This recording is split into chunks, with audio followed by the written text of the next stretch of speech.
Okay, hit the go live. Do our audio check on our preamble. Couple minutes early here, let people gather. Okay, hit the go live. Audio sounds fine. How y'all doing, everybody? Doing good. Doing good, I hope. Raw Unleashed is excited. That's good. Camera's a little pixelated. I don't know why that's happening, but it is. It's just the life we lead now, and that's fine. My recording software, it's not as pixelated, but it's not great. Been having recording software issues, so just kind of troubleshooting that for now, but not a big deal. Not a big deal. Let's go take a look at what's going on tonight. Tonight we have a new player tournament. We run one every week. This one is in the North American time zone. We're trying out this Swiss thing. Several new players have asked me for it. The only reason I've said no up till this point is I didn't understand how it worked.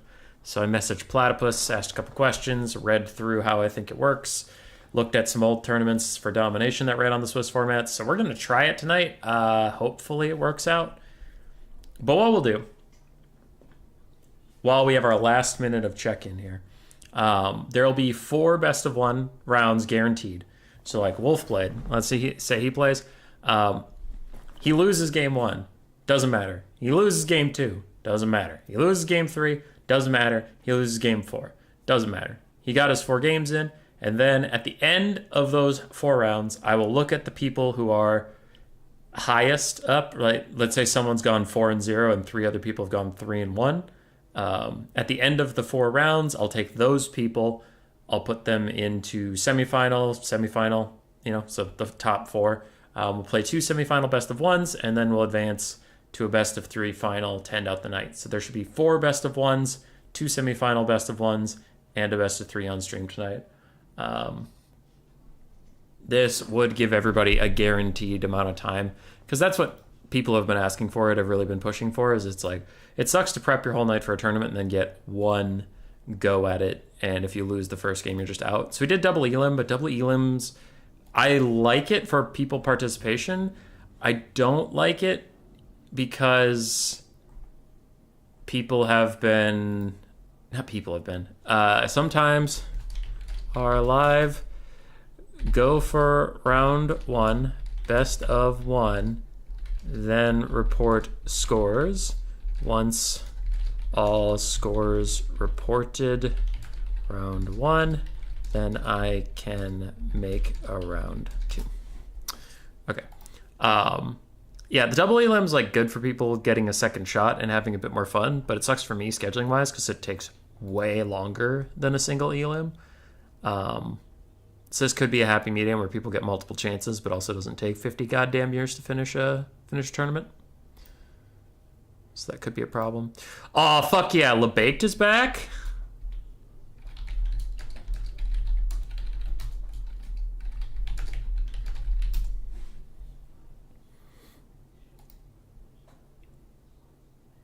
I gotta watch LeBaked come back.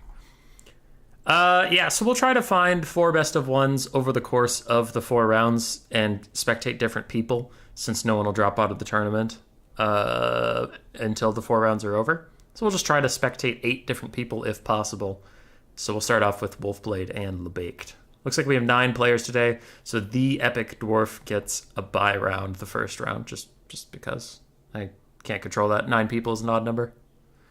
What up, Coops? Segos? Dexton?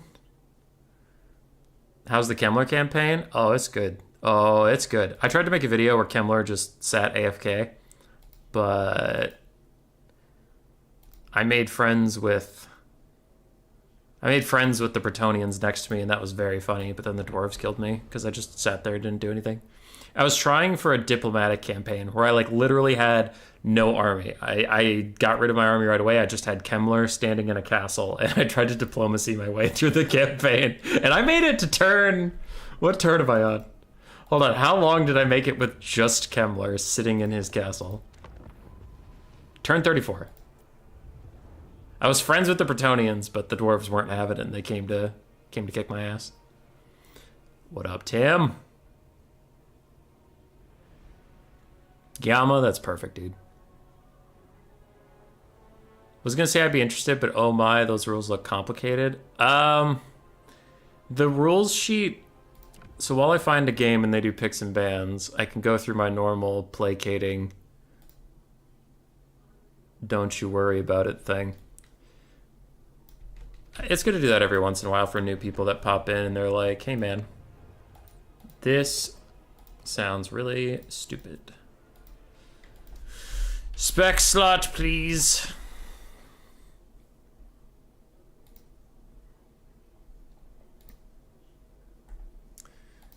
Fucking people not making me a spec slot.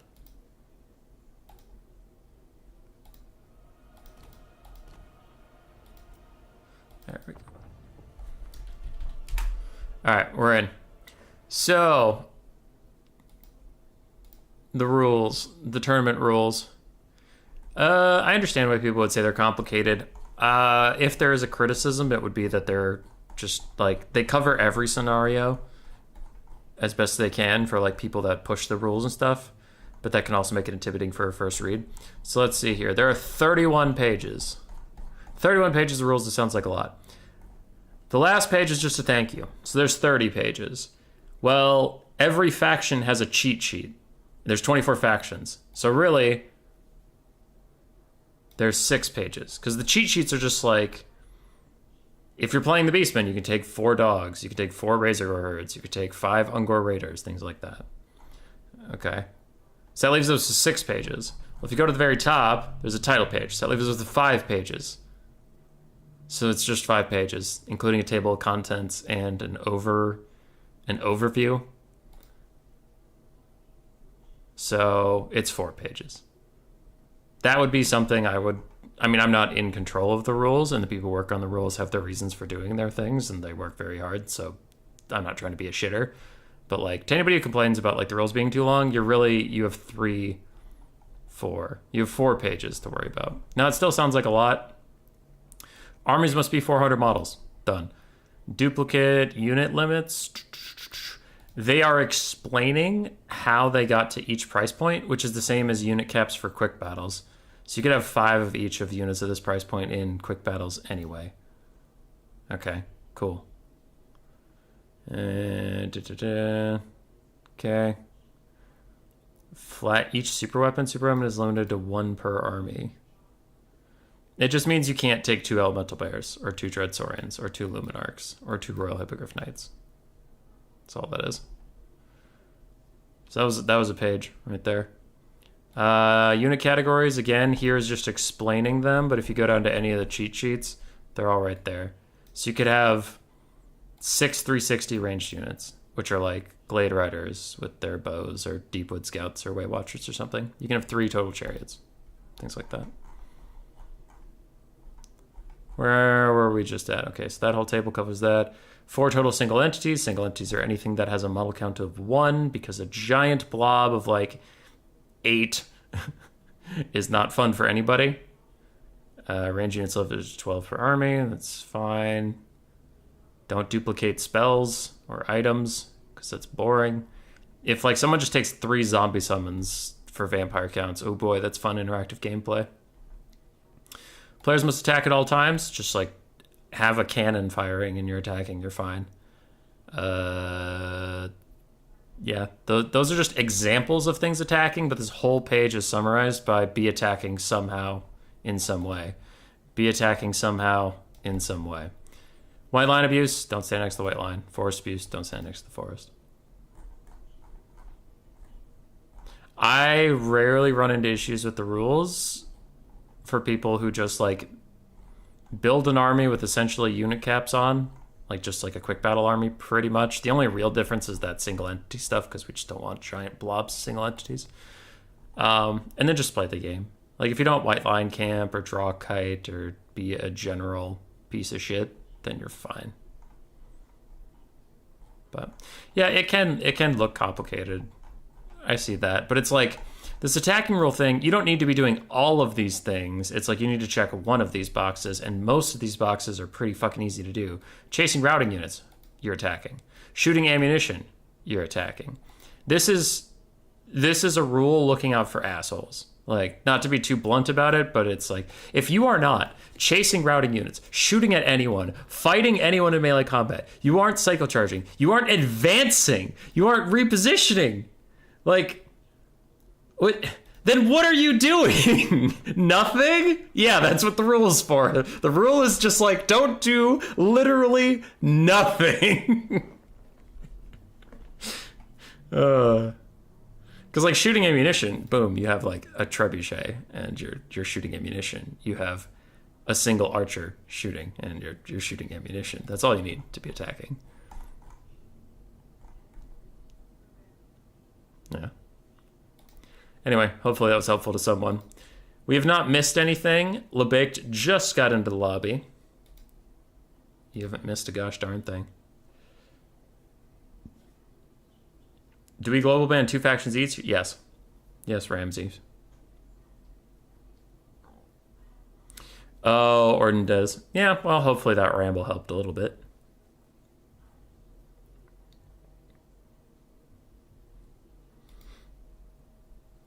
And if it didn't, then I was still filling time until our guy showed up. Lipict. Tonight's pick a ban is pretty simple. It's 2 global bans per player.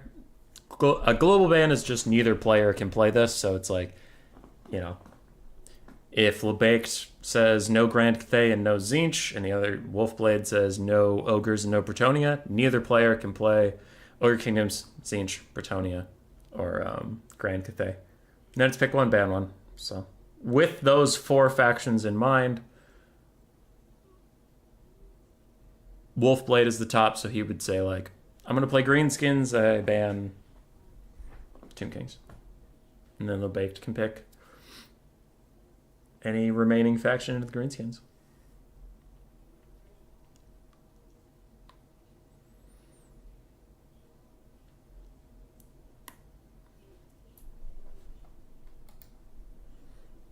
What up, Manuel?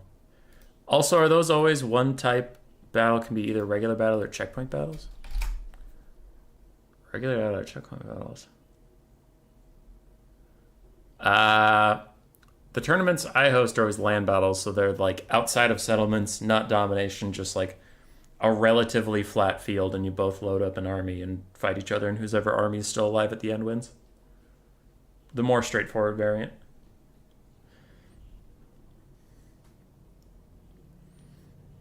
We have a set of maps that we play on from the giant list of maps. We found the better ones that are more fair to each side, and don't have like a giant hill or a terrain piece that just disrupts everything. They're not all flat squares. Some of them are flat, some have hills, some have trees, some don't. We do try to mix it up a little bit, but almost all of them are flat-ish. Because there are some of those with such extreme fucking elevations that it's like, all right, ranged units just aren't going to work here. Oh, that's domination. Yeah, it's more of Turin and Platypus's thing. I personally don't enjoy it that much, so I stick to land battles.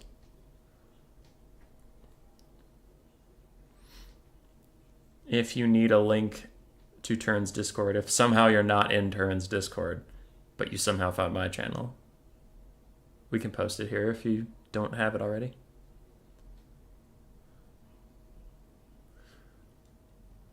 Looks like we have Vampire Coast, and he's readied up.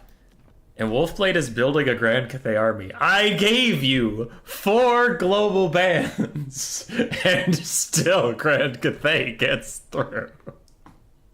How? How did this happen? I tried so hard. It got so far. But in the end, it didn't fucking matter. Oh my god. Okay. The Coast versus Cathay.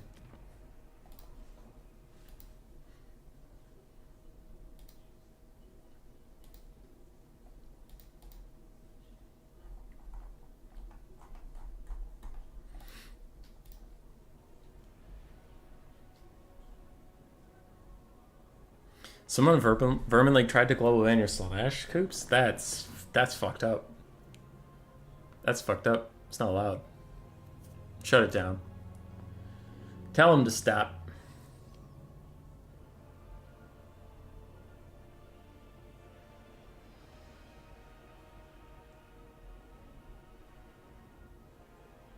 Oh, what up, dude?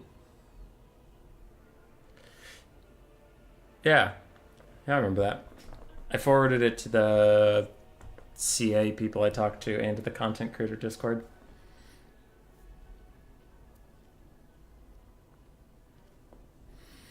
Yeah. The land battle rules page, I know you're probably over it, but I overthink everything I say, so I'm worried I made it sound more complicated than it was. I went through literally the whole document, but again, 99.9% of situations, if you just try and fight your opponent, you're going to be fine, rules-wise. The rules are there for people who are trying to break them. The rules aren't there for normal, sane human beings. Normal, sane human beings who just want to play the game know they're playing a game where you have to attack your opponent in some fucking way. But Dad, I just want to run Imric around the battlefield and heal him constantly with my elf lady on a horse and just run away until Imric's full health again. Then I just want to run back in and cycle charge. If he takes any damage, I'm gonna run away and heal some more. Yeah, no, fuck you. Nobody wants to sit here and watch that shit. Nobody. Sorry. Sometimes with... there have been, not a ton, but over the years I've been doing this, there are once in a while people who have hot takes on rules, and I'm like, dude, you can play without rules, but no one wants to watch it. So if I'm going to organize a tournament and a stream around it, I'm going to have rules of just like basic human decency. If you want to fuck around, you can fuck around on quick battles, but not on my stream. Some people, man. It's actually been a while since anybody's chewed me out about the rules. It used to happen a lot. I don't know why.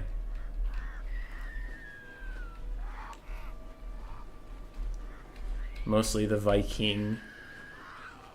Ever since he left the scene, I've received a lot less hateful DMs. Him and his legion of fucking randos who just like to harass you because you don't agree with their big daddy.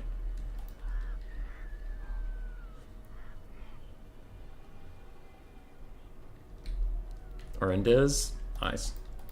We're happy to have you, but campaign is also super fun. So if you're having fun in campaign, don't pressure yourself to move to multiplayer.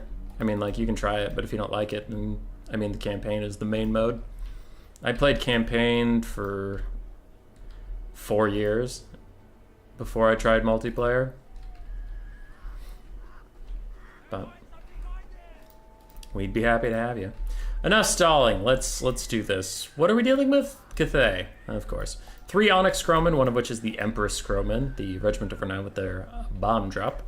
We have 1 Peasant Horseman, 3 Peasant Archers, a crap ton of pointy sticks, 3 of which are Jade Warrior Halberds, 5 are Peasant Long Spears. We have Zhao Ming, the Iron Dragon, with his heal item, there it is, plus Dragon's Breath is his only spell. We also have the Bandits of the Silver Road, Peasant Archer ROR. I haven't seen these guys in a very long time. They apply fire damage and weakness to fire. 2 Grand Cannons of Cathay, and a 5th Peasant Archer, asymmetrically deployed, which makes me immediately irate. How dare you not deploy everything perfectly symmetrically. On the other side, for LeBaked, we have Queen Bess, who is about to straight up die. Okay. 1 Promethean Gunnery Mob, Count Noctilus up on his peg leg, a Gunnery White on the ground, 3 Handgun Mobs, a Depth Guard Polearms, and then Polearms across the front line. This is extremely cursed. 1 more volley of cannons is going to take out Queen Bess, then they'll all turn on to Noctilus, then Noctilus will die, and then the rest of this roster is going to die, and I will be so sad.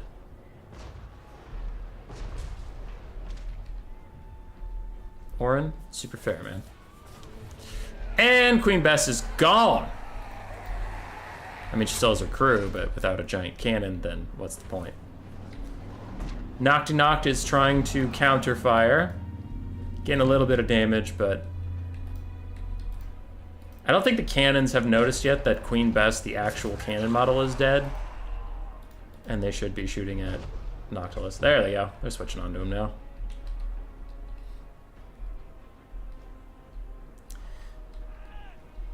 Queen Bess played by Kenny. They killed Kenny. They sure did. Achoo.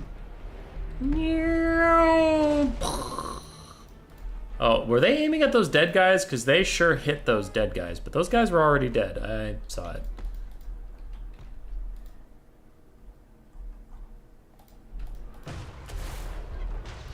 And Noctilus taking a bunch of damage.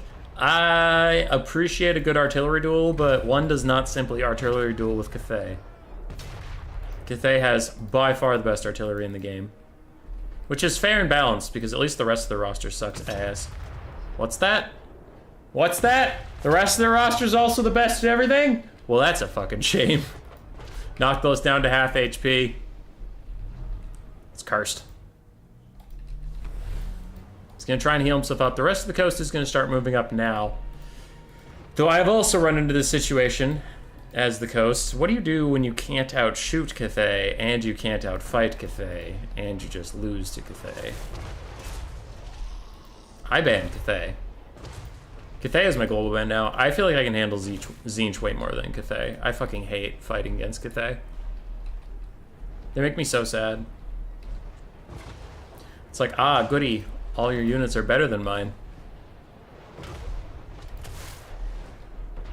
Noctilus find weird pot shots at the Crowman, but he's not getting there. He's not dealing any damage to him. What are you shooting at, my friend? Are you just hitting the trees, or what? Are you just angry shooting for the sake of angry shooting?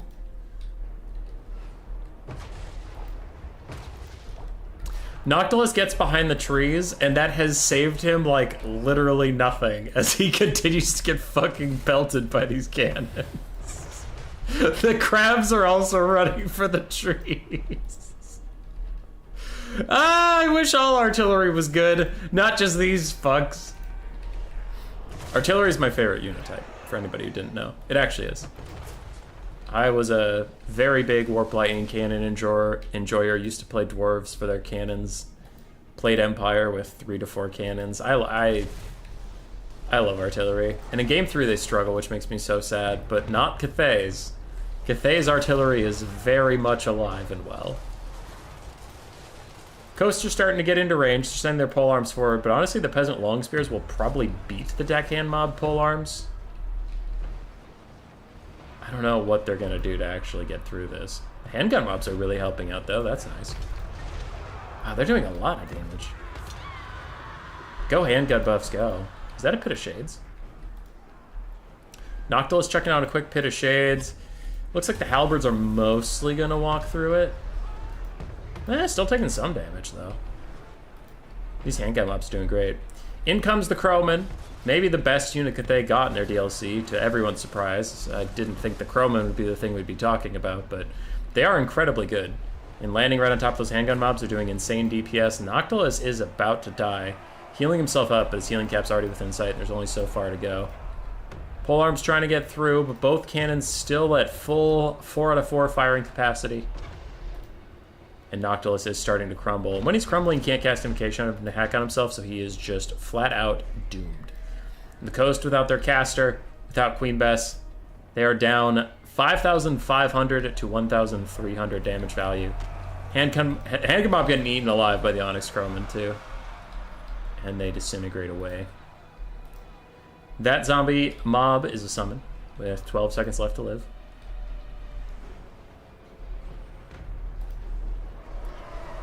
I'm afraid that's just how it goes. Look how much damage these cannons do to the crabs. Like, I'm not upset that they do that much damage. I'm upset that nothing else in the game does that much damage. Fuck you, Grand Cathay cannons. Spread the love. Let other cannons be as good as you. Hey, 3,300 value on that. That's just wild. That's wildin'. Oh, and the Dragon Breath, add insult to injury. We are in Army Losses territory. It is right around the corner as the Empress Croman and the other Croman kill those handguns.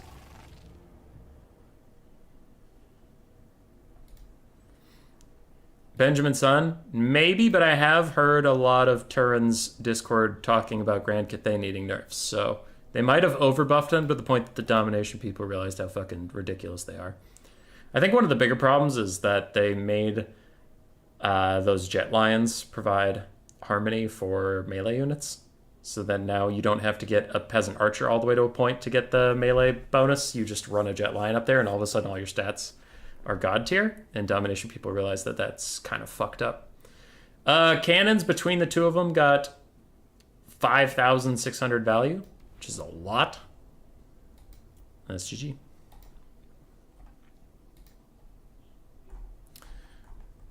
All right, why am I being pinged?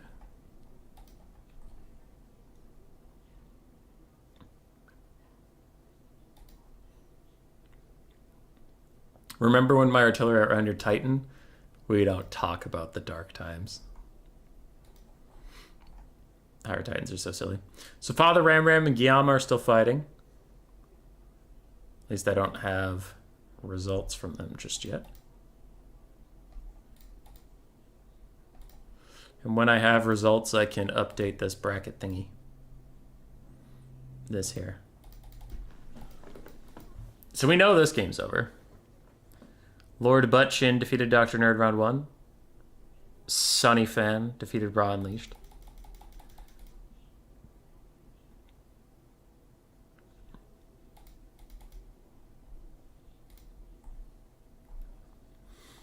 So if what Platypus told me wasn't a lie, I can say Advanced Swiss and it'll generate a next bracket.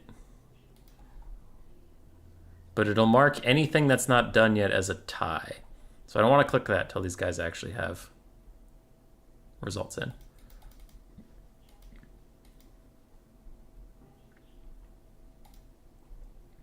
Okay. I can handle that.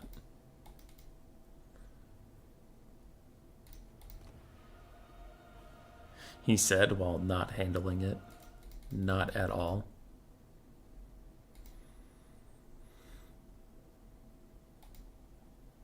If anybody cares, we do have a lot of streams coming up, actually. Let's go to your channel. So we have the New Player Land Battle Tournament tonight. We have the NC Land Battle Tournament Sunday. Splat the Rat Co-op campaign Saturday. And 2v2 King of the Hill replay stream on Wednesday of next week. So 4 streams planned out for the next 7 days. Be sure to check that shit out. Or don't. I don't care anymore. Nothing matters. Do you have Wolfblade or LeBaked win? Wolfblade.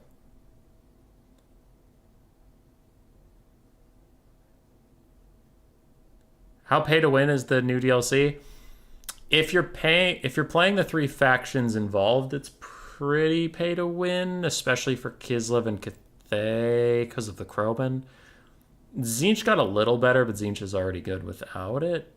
Actually, with Zongors, yeah, they're all 3 pretty pay to win, but like they're not undefeatable by the other factions. Okay, so we have all the results. Now let's try this. Advanced Swiss. What did that do? What did that do? What did that do? Ah, we have a second round. I didn't break it. Yay! That's fun. Cool. So, 2 different people. We just had Wolfblade and we just had LeBaked. Let's go with Guillaume and the Epic Dwarf.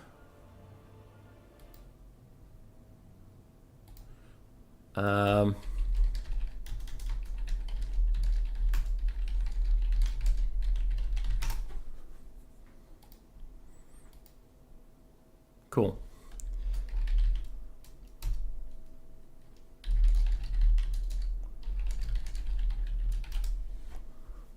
I spelled Guillaume's name wrong, but whatever.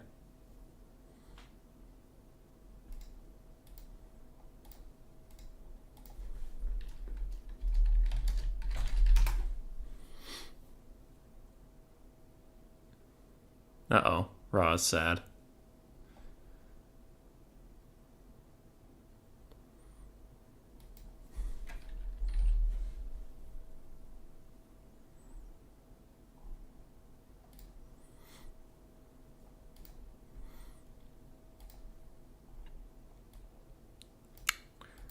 So we'll hop in with Guillaume and the Epic Dwarf.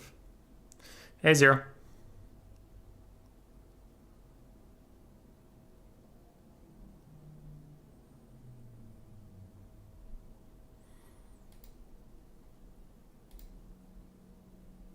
But yeah, anyway, a more complete answer to Benjamin Sun's question now that I got that second thingy going.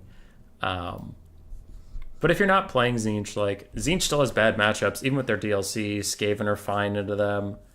I'm trying to think. We just had this conversation on my Discord the other day. Skaven are fine into them.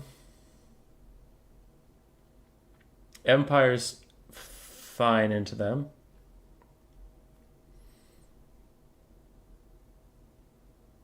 Ogres, I have some theoretical builds, but I haven't had to try them. But Ogres was good before, and I don't know what it would have changed.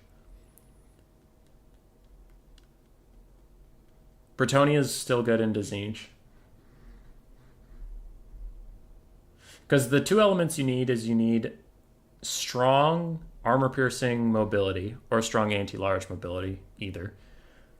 And you need range pressure. So Bretonnia with their peasants, and then their Grail Knights / Knights of the Realm.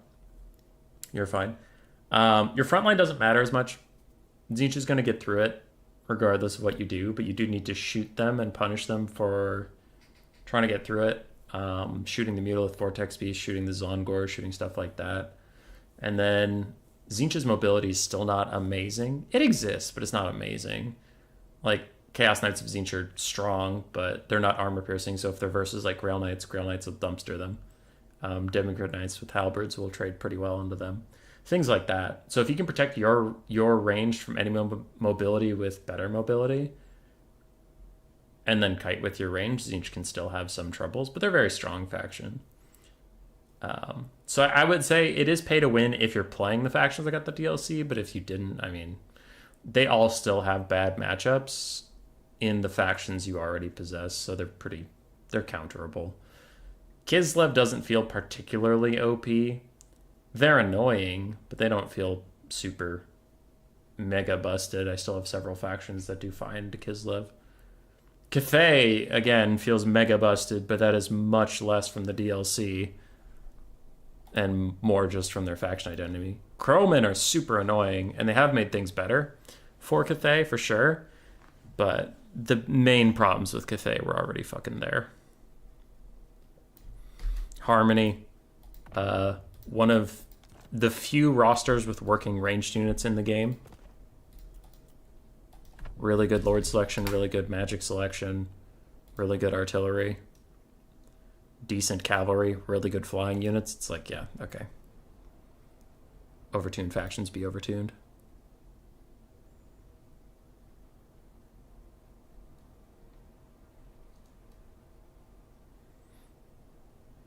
Brett, Dowie, and Lizards are so good. Into Tzeentch or just in general, Segos? Because I would agree in general. Into Tzeentch, I don't know about Lizards. And I mean that as I don't know. Not that I doubt you. It's like I literally have put zero thought into that matchup. They might be able to just out-heal Tzeentch. I could see that. Grind with the Zongors. Take a Healing Salon with his Bound Banishment and Bound Blood Statute of Spite. That should be able to tax the Zongor frontline pretty good. And then if you take Saurus, as much as I meme on Saurus all the time, Saurus could maybe be good into Tzeentch just to hold the Zongors. And then if you have a Life Slime with a Rev Crystal, could be pretty good. You'd want some decent Cav component, whether it's Ripperdactyls or something, to chase down Flamers or Horrors. Because if you go with like just healing dinosaur blobs, Tzeentch could take Flamers. As much of a meme as Flamers are, they would wreck large dinosaurs that are stuck just sitting in front of them. But even Horror spam, Mutolith Vortex Beast could be rough against a tiny blob of lizards. You would want to go a little wider. Unironically, probably a Razordon Hunting Pack or two. Yeah, I could see lizards having the teeth doing it. I haven't played that matchup. As Tzeentch into lizards, though, I probably wouldn't even take the Mutolith Vortex Beast. I'd probably just take 2 Chaos Knights, Chaos Fate Weaver, some Screamers, Zongors, and then Blue Horrors and Pink Horrors and shit and just shoot at you.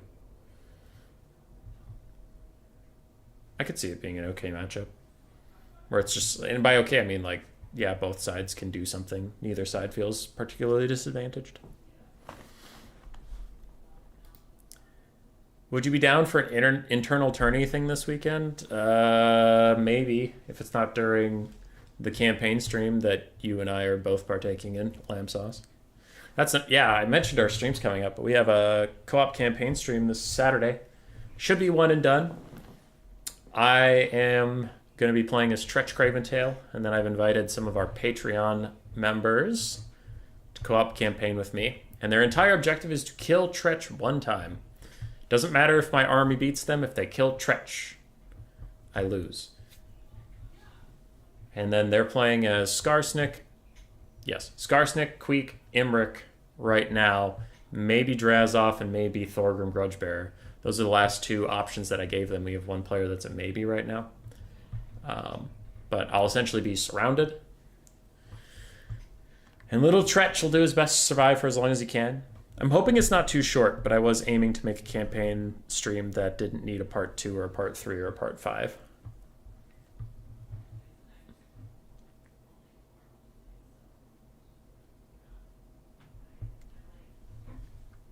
Is Little Baked here? He was. He was in the Discord.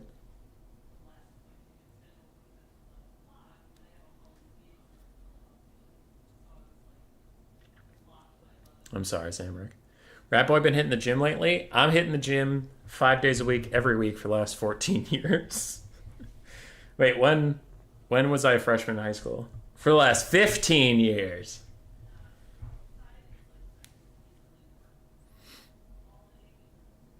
I had some body image issues when I was younger, especially because I was in swimming. So I was shirtless in front of people a lot. So I had an unhealthy image of what a human body needed to look like. So I worked out like way too much to try and feel good. And then getting older, I got a better body image, but I was already in the habit of working out 5 times a week. So I just kept doing that. Though with a much less focus on under eating and looking like a goddamn skeleton. Now it's like working out because I enjoy working out, and much less about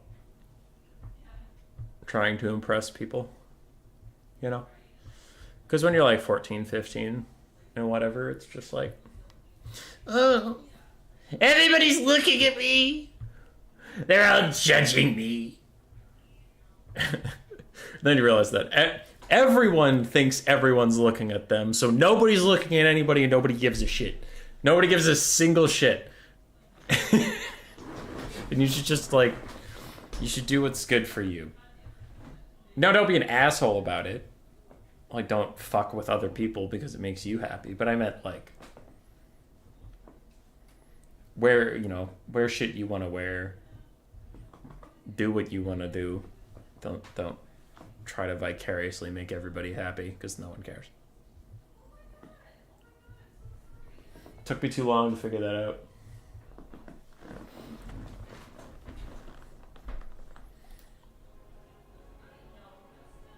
Old rat man gym boy? Hell yeah.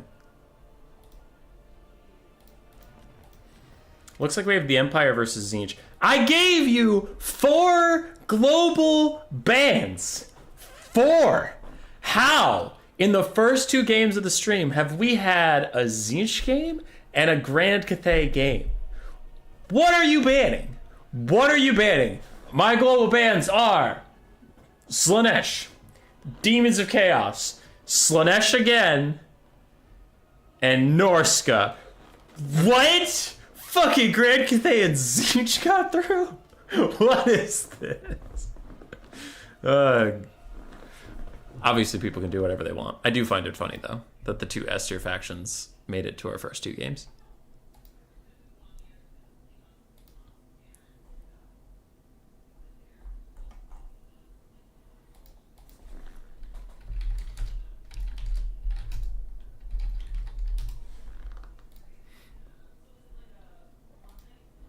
Ban Slaanesh and Khorne. Get him the fuck out of here. The Epic Dwarf is ready. He has the greatest build of all time. Guillaume is a friend. Guillaume's been around for a while. I wish him all the best. I am hard rooting for the Empire this game. He's got a goddamn General of the Empire, a Witch Hunter, the Templehof Luminarch, and no caster. That is some big dick energy.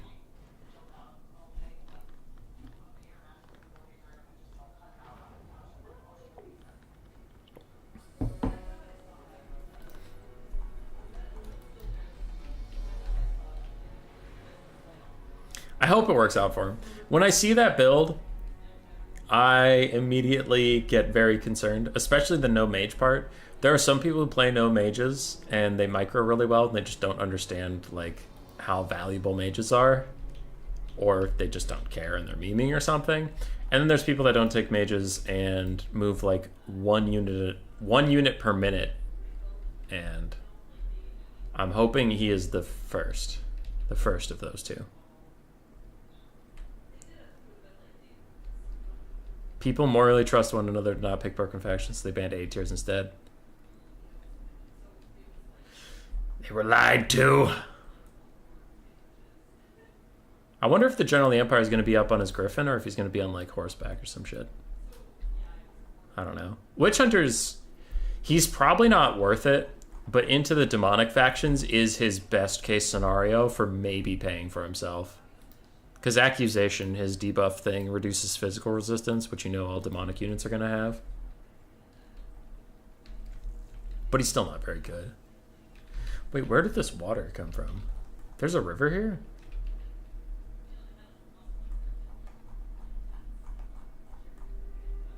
This water is very green.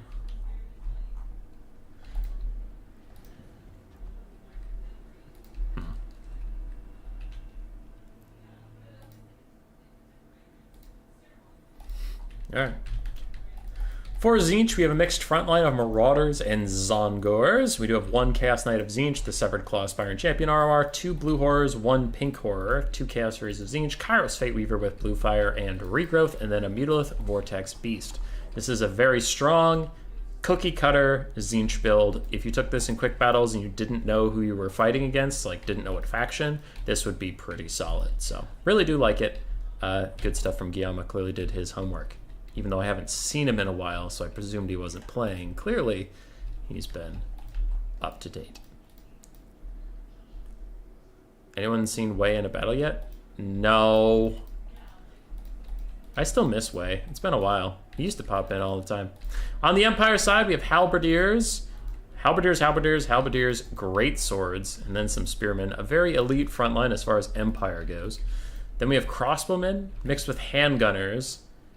And the silver bullets, magic damage handgunners. I think that's Sterling's Revenge. It is Sterling's Revenge. Free Company, Militia, Regiment of Renown, armor-piercing missiles is what they boast. We have a Witch Hunter with Accusation, minus 20% missile resistance, a little bit more physical resistance, minus 24 melee defense, minus 30 armor. General of the Empire on horseback with just stand your ground, and then a Warrior Priest, a Shield of Faith, Soulfire, and Hammer of Sigmar. Cool. I am concerned. I hope the Templehof Luminarch, it's got 2 ways to do good. It can shoot Kairos Fate Weaver in his big dumb face and delete him.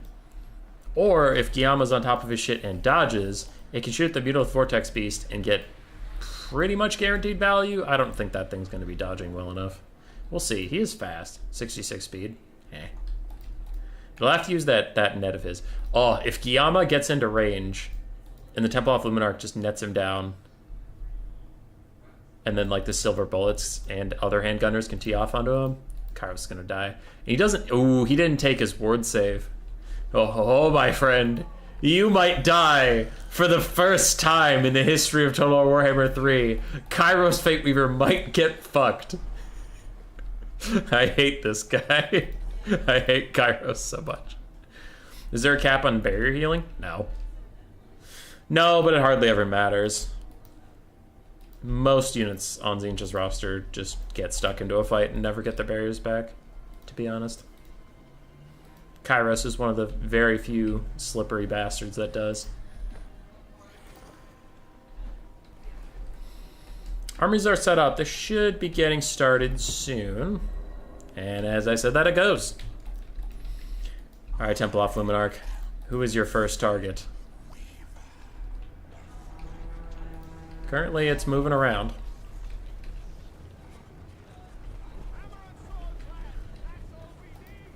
Oh, it's thinking. Also, big brain move. Minus 20% power recharge rate for Tzeentch, which Tzeentch has 1,050,000 wins of magic, so they don't give a single shit, but you're trying.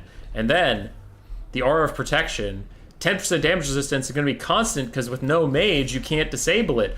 Does Kairos dodge? Oh, he does, but it was curving. It was curving that bullet to try and get him. Tzeentch is moving up, and honestly, while I don't love the Epic Dwarfs build, like, I would probably cut... being serious, I would probably cut the Witch Hunter and replace him with a mage of any kind. Maybe a Fire Mage? Because then you can get Flaming Sword of Ruin that could just give all your melee troops magic damage. But aside from that, I think this is a well put together build. But aside from the mage point, I do really like this build a lot. Blue Fire coming for the Temple off Luminarch. That is now trying to charge up a shot onto the Mutilith Vortex Beast. Looks like the Blue Fire was canceled or something. It didn't come through. And Marauders of Tzeentch advancing a little faster than the rest of their armies. They're taking some damage here. They're not loving it. Blue Fire is out. And Temple off Luminarch's not having a good time with that. It's gonna have to get something done soon. What is moving up here? Sterling's Revenge currently inside their halberdiers. If Kairos had a pendulum or something, that would have been a juicy moment, but looks like they are wandering a little bit too far forward. The Zongors will catch up to them. Looks like they were trying to pull back for a second, but decided against it. Mutilith Vortex Beast is taking some damage. The Temple off Luminarch's got a beat on him. Can he do it? Can he fire? He's thinking about it. Oh, he's trying. Oh, he's charging up. And he misses entirely, ladies and gentlemen. God fucking damn it. I hate you, Luminarch of Hysh. Handgunners being attacked by the blue horrors and pink horrors, getting teamed up on. Furies land on the back line, hurting the poor silver bullets. These Chaos Furies are about to disintegrate, though. The Warrior Priest, nice job on his little Soulfire Bombardment. Did a good amount of damage to them, gets them routing off quite quickly. Blue Fire gonna mess up those handgunners, and a lot of infantry on the far side do need to find some way to get engaged. Probably just walking at the pink and blue horrors to stop them from shooting you for free is probably what they're gonna have to do. Mutilith Vortex Beast getting messed up by something. I honestly hadn't seen what. Have you hit anything yet? Yeah, 630 value, so it must have been him. He's charging at point blank range. Get him! Get him! You fuck! I hate the Temple off Luminarch so much. So much. It just ruins everything I ever want out of life. Tzeentch is getting the upper hand, though. Jokes, memes, dumb bullshit aside. Looks like we have some Zongors and Marauders that have taken a lot of damage. And it misses again. What is wrong with you? What is wrong with you? Why are you the way that you are? Anyway, Mutilith Vortex Beast got a little bit of a regrowth or something. I saw it earlier, but the Temple off Luminarch is a dumb piece of shit that Kairos is now diving on top of to try and kill. Empire is actually keeping up very well in damage value. The armies are equal, and the Chaos Furies of Tzeentch are demonic instability crumbled somehow. I guess the Spearman just killed them, but that'll allow the Silver Bullets to come back. Other handgunners are back. The Temple off Luminarch's running away. He still has both uses of his net, which he really does need to use on Kairos once both of these handgunners are available to just shoot at Kairos. He should net that big boy in front of him. Zongor is going to get a regrowth. Not terrible. And the Temple off Luminarch misses again, ladies and gentlemen. Misses again. Oh boy, I sure do love Luminarchs. They're very reliable. I remember when they got buffed and people worried they would be too strong, and I said, nope, Because that shit hasn't hit anybody since 2006. Hey, you fucking did it! It took you 75 years, but you did it. Guess what hits more? Blue fire. Guess what's cheaper? Blue fire. You suck. You suck and you're outdated and I hate you. You betrayed me for too long. The Mutal Vortex Beast is probably going to die as it's running away. It can't possibly dodge this Luminarch. Fires it and kills it. G fucking G. Pink Horror's still firing. Blue Horrors are out of ammunition, so now they're just meh. Melee units and the Severed Claw are destroying the General of the Empire. He does have to back out of that fight pretty soon. Chaos Knight's going to sweep through the back line, and I think it is looking pretty Jover for our friends the Empire. Severed Claw are about to kill the General of the Empire. There's no one left that can really do too much damage. The Temple of Luminarch smokes Kairos. You love to see it. But anyway, the Chaos Knights can kill off the Luminarch as the Blue Fire of Tzeentch misses almost every volley. Yeah, the Templar's doomed at this point. So Kairos can regrowth himself. He'll be fine. The Severed Claw can kill the enemy general.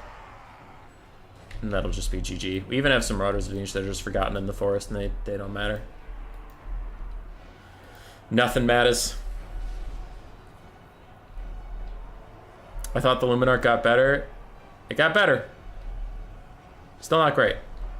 Now, it got a lot of value from capping Kairos there real quick and then hitting the Mutal Vortex Beast 3 times over the course of the game. But I saw a lot of missed shots. Okay? I saw a lot of missed shots.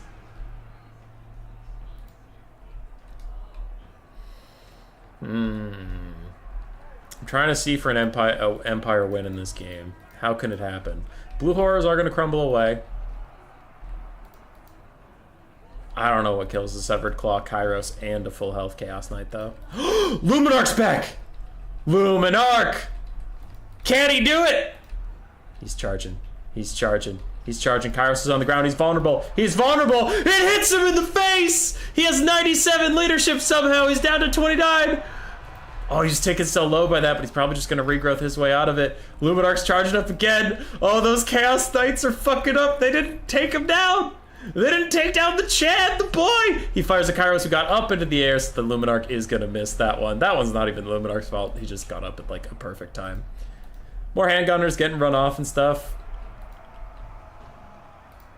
Witch Hunter's currently getting messed up by the Severed Claw. Temple of Luminarch's going to fire at the Severed Claw. Actually could do okay versus them, as clumped up as they are. But it looks like instead, no, he's going for Kairos, who is trying to regrowth. Will he dodge the shot from the boy, from the legend, downtown Buster Brown? Kairos is fucking dead! Oh, boy! 2,700 on the Temple of Luminarch, and you love to see it. Without Kairos, some of the Blue Horrors are disintegrating. It is too little. It is too late. But you still love to see it, as the full health Chaos Knights are just going to sweep this game.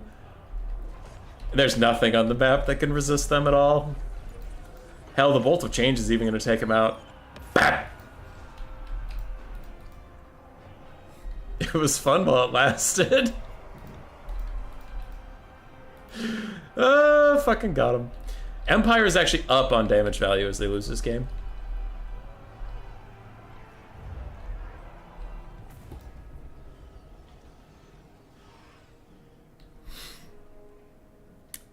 Yeah, I mean, like, more seriously, analysis-wise, the Luminarch should not have been allowed to keep shooting like that. Guillaume should have tasked his knights, his Chaos Knights of Tzeentch on finishing that thing off and killing it. So that's a bit of a whoopsie on his part. I think it missed way too many shots. So I still wouldn't, I don't think it's a good unit, but it is funny. It is funny. All right. Luminarch, only thing doing real work out here. Witch Hunter honestly did okay. Not great, but okay. Empire State Troops, mixed overall. GG's. GG's.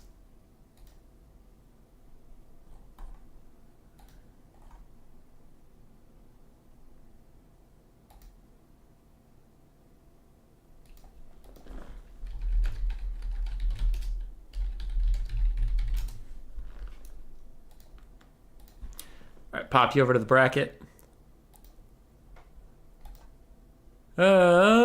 We saw the Epic Dwarf and Giala, so we know how that one ends.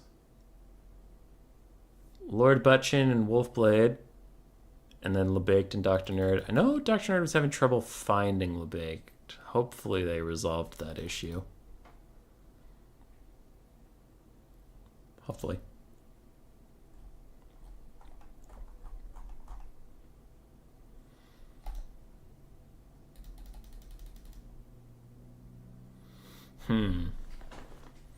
That is a harder thing about...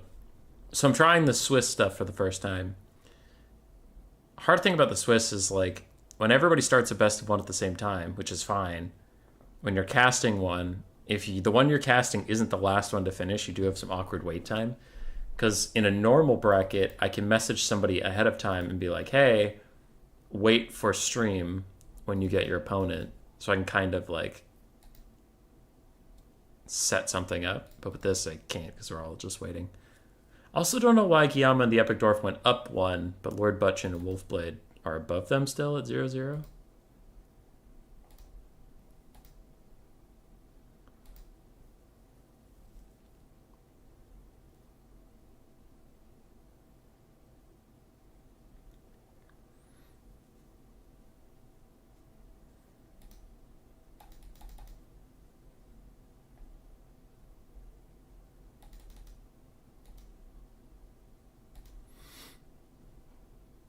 I don't see Dr. Nerd's lobby or Lord Butchin and Wolfblade's lobby.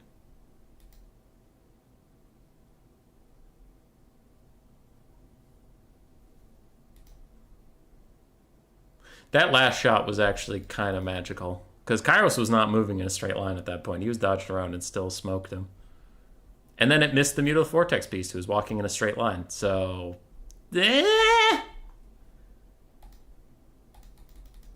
kind of inconsistent there. Okay. I don't know how long they're going to take. So I guess I'll have to entertain you. I will entertain you, my friends. Don't you worry. Hey. Don't... I see a lot of you clicking out. I see a lot of you leaving. And I just want you to know I will entertain you. So stop leaving. Stop it.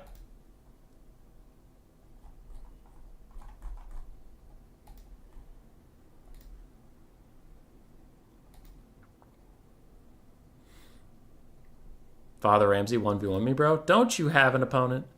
Oh, no. What factions are playing the co-op campaign? At this point, it is Tzeentch. I'm playing Tzeentch, and then there's Queek, Skarsnik, Imrik, and then the potential for Drazov or Thorgrim, depending on what the last player picks. Dad, where do babies come from?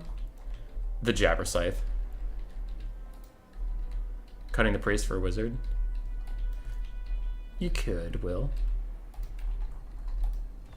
Oops. Oops. Oops. I zoomed in too late. I was distracted by chat. For those of you who already know what I'm trying to show you, you just saw something a little strange.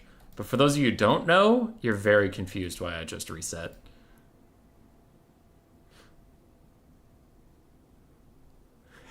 Yeah. For people who already know what they're looking for, I just accidentally showed it. Alright, alright. Here we go. Take 2. This time I won't be distracted so we won't miss the funny part. This is on live. You can go do this too. Dun dun dun dun dun dun dun dun dun dun dun dun. Okay, so we see our friend here, the Herald of Tzeentch of Metal. He is perfectly normal and fine. There's nothing wrong with him. He's chilling.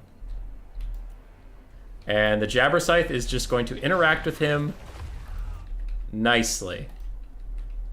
All right. Did he get knocked down?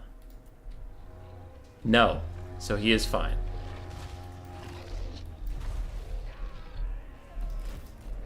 Ah, it's actually the first time I've seen him not get knocked down by the Jabber. There it is. Where'd the Tzeentch Lord go? Where did he go, ladies and gentlemen? I don't see a Tzeentch Lord anymore. Oh, there's his flag. But where is he? I wonder. Jabber, leave him alone.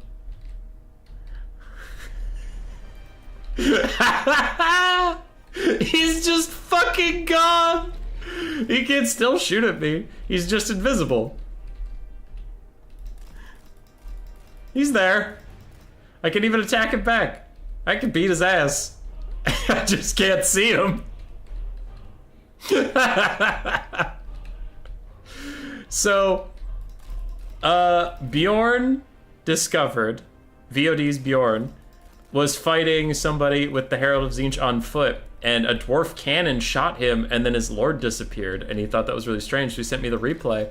And investigating the bug, I realized any time the Herald of Tzeentch gets knocked over by anything, he turns permanently invisible for the rest of the fight. And I've looked, I don't know where he is. Like, it's not like the model is just beneath the map. I don't see it down there. The flag thinks he's right there. The Jabberscythe can easily attack him. Like, there's no issues attacking or killing him or anything like that. We just, like, the model just is see-through. Ranged units can still shoot him. They still hit him. It's just weird. It's just a very strange, strange bug. All right, Lebaked and Dr. Nerd finished their game. We're waiting on Wolfblade and Lord Buttchin while I regaled you with that bug. And I see Wolf versus Blank's lobby. So he's back in the lobby, so once they report their score, we should be good to go.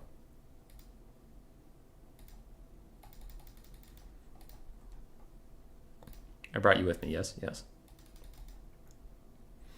So I see their lobby, meaning they're done with their game. We just need them to report scores, and then I can advance to the next round.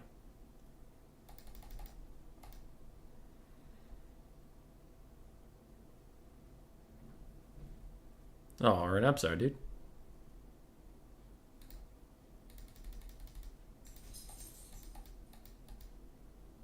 Oh, that's it. All right, advanced Swiss. Bracket. Hey, I did it again. Okay, so we saw the Epic Dwarf. We've seen Lebaked. We've seen Guillaume. We've seen Wolfblade. So we're going to have to double dip some point here. Let's do Lord Buttchin and Guillaume. We just saw Guillaume.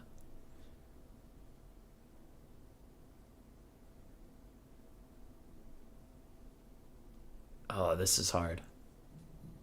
Who's winning right now? Because then we might see them. Where are the scores listed on this fucking thing? Who's winning right now? Because we might see them in the semifinals and finals. Father Ramram's winning. Raw Unleashed hasn't won yet. So let's hop down there. Let's hang out with Ra. Ra and the Epic Dwarf.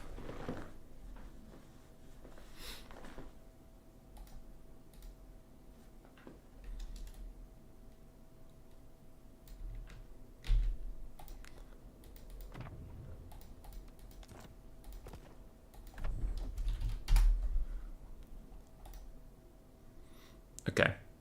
So we'll catch Ra, and then we'll still be looking out for Sunnyfen, Lord Buttchin, and Father Ramram. And Dr. Nerd. But he got a buy round this time, so that wasn't really an option.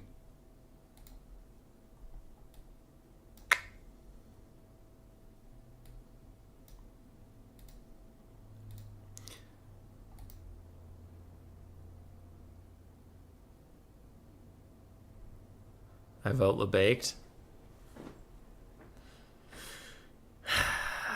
We do what we can.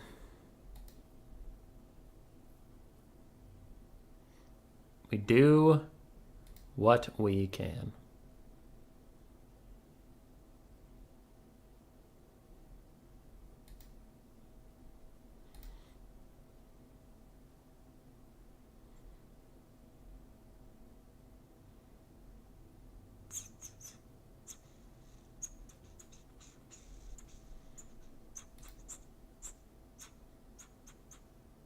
Greenskins are high elves? Greenskins are high elves what? Why is Lord Buttchin in my lobby?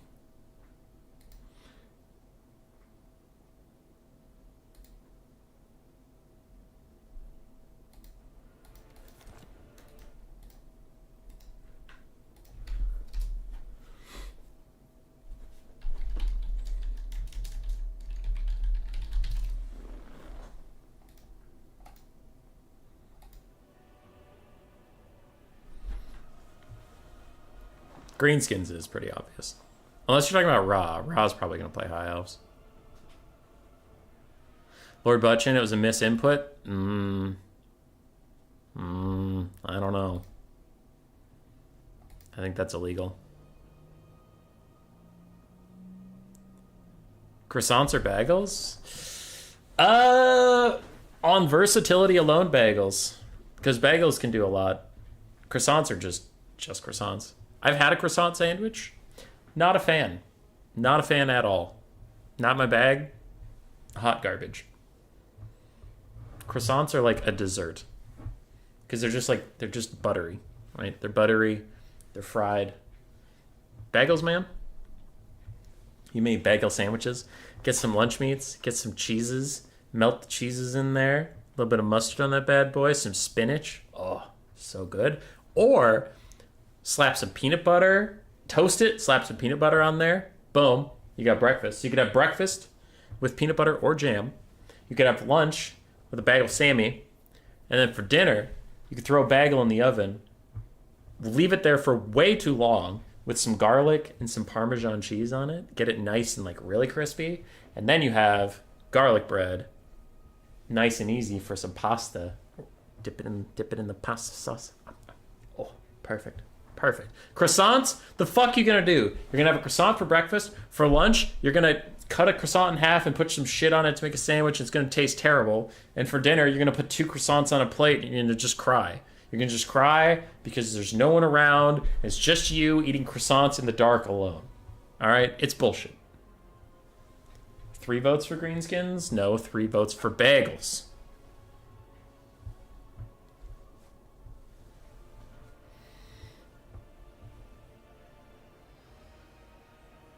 Sire Merriment, while I agree with all of your points, you are wrong.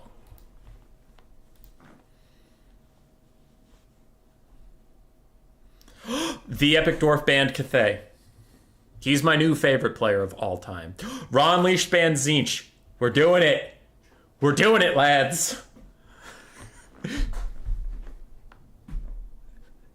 Game 3, we will not have Grant Cathay or Tzeentch.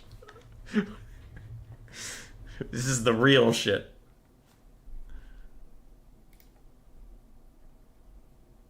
Dr. Nerd just saying, all right, High Elves it is, ignoring the popular vote.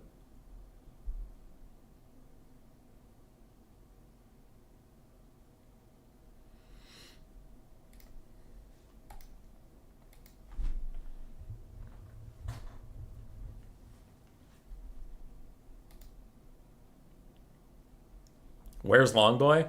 I haven't seen Longboy the last 2 tournaments. I worry he's injured. I sent him a walkie-talkie. It had Barbie stickers on it, but I sent him a walkie-talkie that if he was ever in danger, he could call me, and he has not called me. Now the store said the walkie-talkies only had a range of a couple miles, and Australia is more than that, but they always just want to sell you more shit. Right? So I don't trust the store. So he has the walkie-talkie. He can communicate with me at any time he wants to, and he has not. So I either think that he is safe and sound and playing Baldur's Gate 3, or, like an asshole, he went out into the Australian wilderness without the walkie-talkie I gave him specifically for that purpose. Like, 50-50 on what the truth is there. Someone get the man a stretcher. I also miss Longboy. We have Khorne versus Dark Elves. My immediate reaction is, oh no. My second reaction is it's Pillar Bone, so a pretty small map. The Dark Elves can't kite that well here. And my third reaction is, oh no. Oh no. Not Dark Elves. This isn't as cursed for Khorne, since Scourge Runner Chariots got nerfed. But I still don't see it being great for Khorne. Maybe the Mino Bus can just slap aside all the Dark Elf resistance. Because he's stretched? Don't make fun of his height! Longboy can't control his height.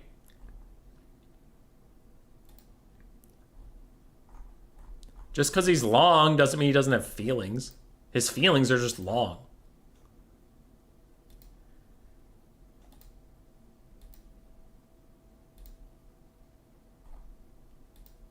I do miss Longboy.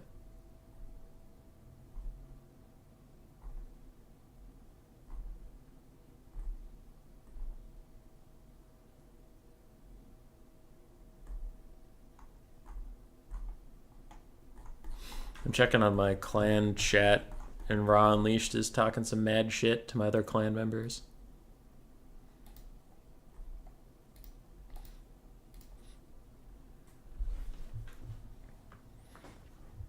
I thought he was like Mr. Fantastic and could elongate it. Well, no, Longboy is in constant suffering. Longboy is not a fan of his predicament, as far as I know. We went out for coffee once, and it was a disaster. He tried to sit in the chair, but then his legs were like up in front of him because he was all cramped into the chair. And he had to like droop his arms down, and kind of like a spider from the ceiling, like just kind of reaching down and trying to like grab things. It was fucked. Like nobody had fun. It made me sad. Children cried. We beat them up, of course, because nobody cries at Longboy. It's not allowed. So we kicked their ass. I don't know where the story's going anymore. I've just been filling so much time with the Swiss tourney format. So like 50% of the stream is me casting battles, and 50% of the stream is me just sitting here like, what do I talk about now?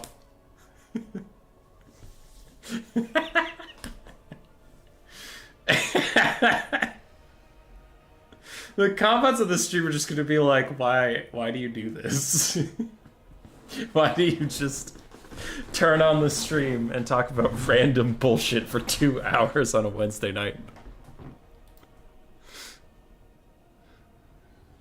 It sounds like you visited a preschool. Like, that's the thing. I love that canon. That's great, Scarocon. So we go to Longboy is like, I don't know this guy. I'm making all of this up, okay? But let's say Longboy is like 6'1", right? Not that tall, like slightly taller than average. Not that tall. But we go to a preschool, and me, apparently being a dipshit, don't know I'm at a preschool. So me and this guy sit down, and I see him in a chair, like a preschooler's chair, and he looks ridiculous, because of course he does. And I'm like, this man is the longest man in the universe. Not he's sitting in a small chair. No. I don't have the cognitive ability to understand that, apparently. It's that guy is a freak. I think his chairs are normal. And in this scenario, I don't see anything weird about getting coffee while surrounded by preschoolers. Like, where did we get the coffee? Did we break into the teacher's lounge and get the coffee? What the fuck? And that's why I love it so much, just because it's unhinged. They don't save the live chat, so half is just insane rambling. That is actually pretty good. People watching the VOD are going to be like, what the fuck is going on? Alright, we have Scarbrand. The Epic Dwarf is now my favorite person.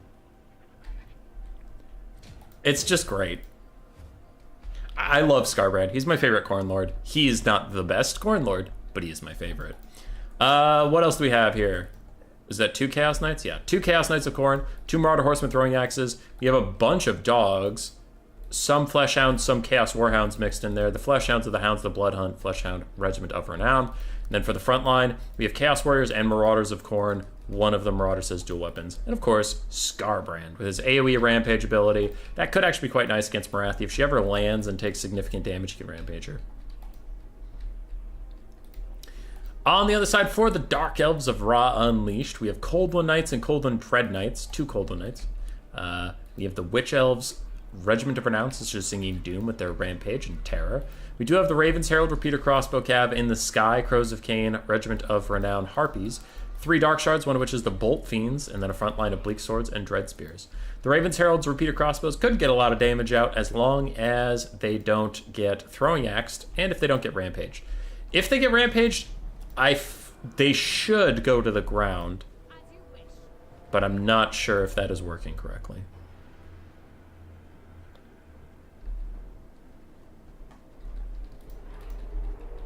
I thought we had something special. Scarbrand is the immediate target of the Raven's Herald, and that's probably correct. Tries to dodge, takes a little bit of damage there. Oof. And what's going on the far side? Melkoth's Mystifying Miasma plus just a flat-out charge from the Golden Knights takes a ton of damage off of these Marauder Horsemen. Not feeling the love right now. They are going to back off. Now, can the dog flank work? If the dogs can get back into the Dark Shards, they could actually do a lot of damage. Chaos Knights of Khorne going to get side charged by the Cold One Knights. They're actually just ignoring it right now and plow straight into the Dread Spears, who were unbraced to take half their HP on the charge. These Chaos Knights have a speed of 70, and it does not feel like it as they slow to a halt against the Cold One Knights, but Scarbrand is here, and he's ready to party. Meanwhile, the Raven's Heralds are still following around, just trying to poke him in the butt. Dogs are here, and the backline is wide open as Cold One Knights and Cold One Dread Knights are busy elsewhere. The Crows of Cain are now coming back to try and stop the dogs. And actually some good stuff here from the Epic Dwarf. I like how he's separating the dogs to try to go for 3 different targets. He does need to give them orders a little bit faster, but I do like the spreading out and not moving in a clump. That's my biggest mistake I usually do when I'm using dogs, is I get them all on the same target like a dumbass. 1 Dark Shard is already shut down. Other Dark Shards now firing at the dogs behind them, and the dogs did get distracted, so they are not having a good time. And Scarbrand is running into the problem of patch 4.0 syndrome, where he walks around with Morathi instead of ever attacking her in any capacity. Meanwhile, Chaos Knights of Khorne continue to fight the good fight, and dogs are remembered. Maybe a little too late, but they are coming now. Scarbrand continues to walk around with Morathi because patch 4.0 is a good patch, filled with good unit mechanics that I'm glad were fixed in patch 3.1, only to be subsequently destroyed in patch 4.0. I'm not mad. You're mad. Scarbrand's back, charges the Bolt Fiends from behind, should get them to terror out while these Chaos Warhounds tear them to pieces. So 2 Dark Shards are shut down, 1 is still online. Crows of Cain pushed away. Morathi landing in some Chaos Knights, which is fucking bold.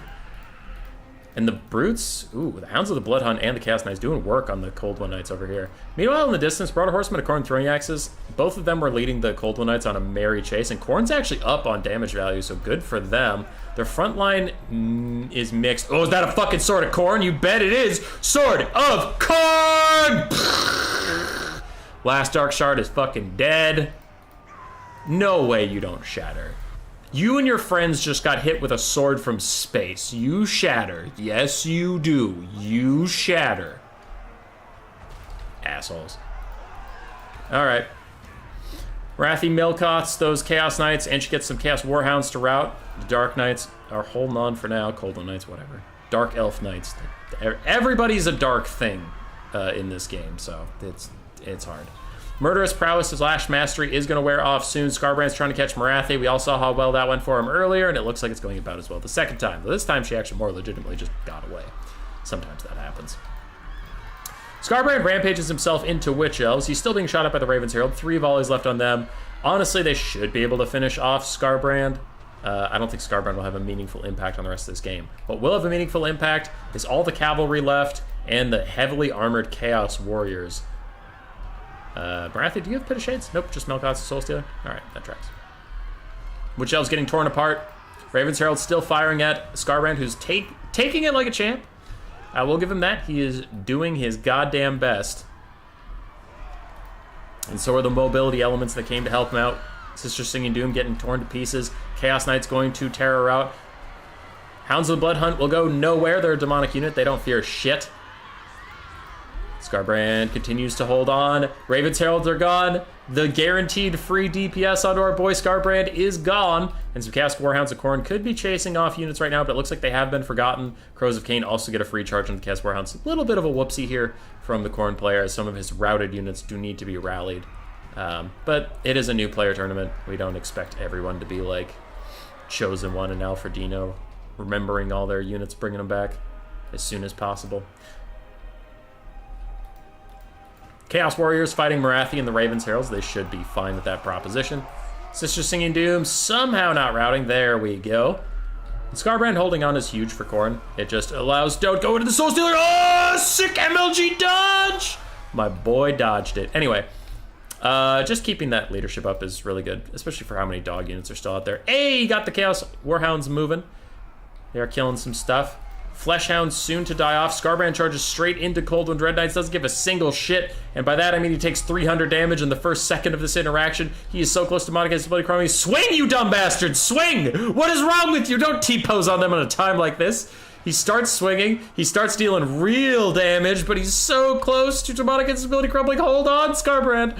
Hold on! Dogs are back, charging into the Ravens Heralds, and this is quickly turning into the Just Morathi show. The show where it is just Morathi. The bounce power is almost going to army loss Khorne just because Morathi is full HP and a mage. It doesn't actually care about her combat prowess, it just cares about her HP bar. The Marauder Horsemen are here throwing in some axes, but they're doing more friendly fire than good. Scarbrand's just trying to stay alive by charging stuff and getting that leadership back up. Chaos Warriors are chasing off stuff. And I think Khorne might have a shot in this. Bounce power really hates them. I guess Morathi might have a bunch more Melkoths left that could kill off the Chaos Warriors, but still, this is a close fucking game.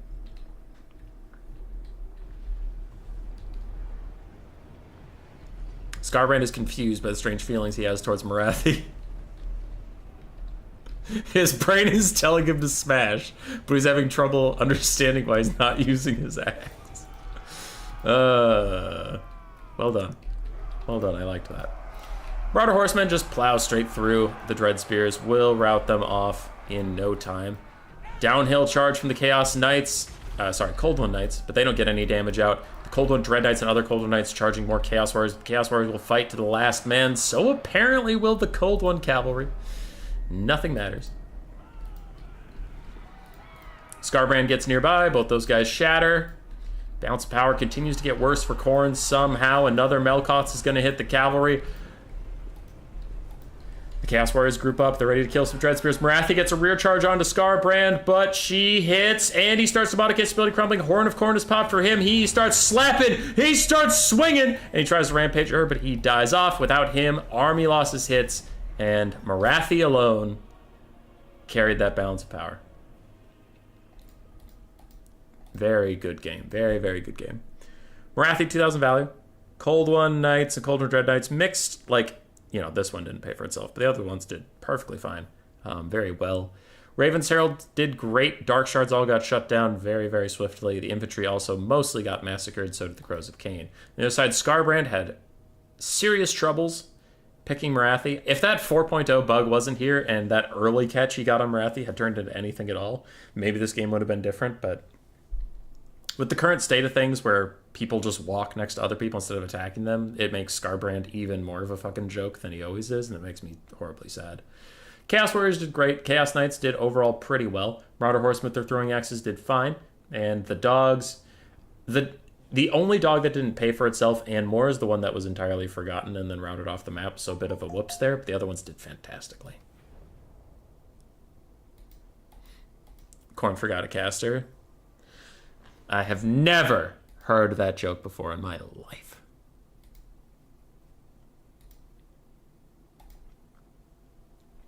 Father Ramram and Wolfblade still duking it out. Same with Lebaked and Sunnyfan. Lord Buttchin defeated Guillama. And Ra Unleashed defeated the Epic Dwarf. His name lives up to it, dude. This dwarf is epic. This dwarf is epic as hell.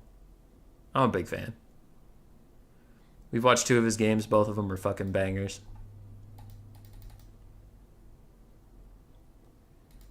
Absolute bangers.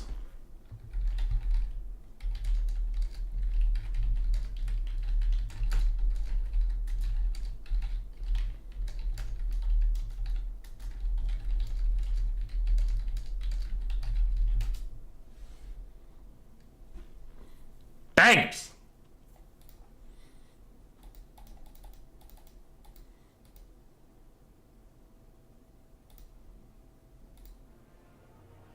You haven't played Elves yet? That'll add. Lebaked, I'm sorry, dude.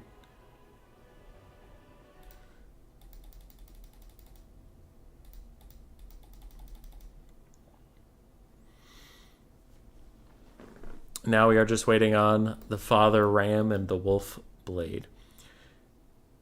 Lag with Total War is super inconsistent because it's like sometimes two people connect and the game just says no, fuck you, and you don't get to have a good time. It most frequently happens with people across the globe from each other, but I have had horribly laggy games with people in like Texas and I'm in Minnesota. And then they'll play with someone else, I'll play with someone else, and neither of us will lag. But us connecting to each other, horrible lag. And I don't know why.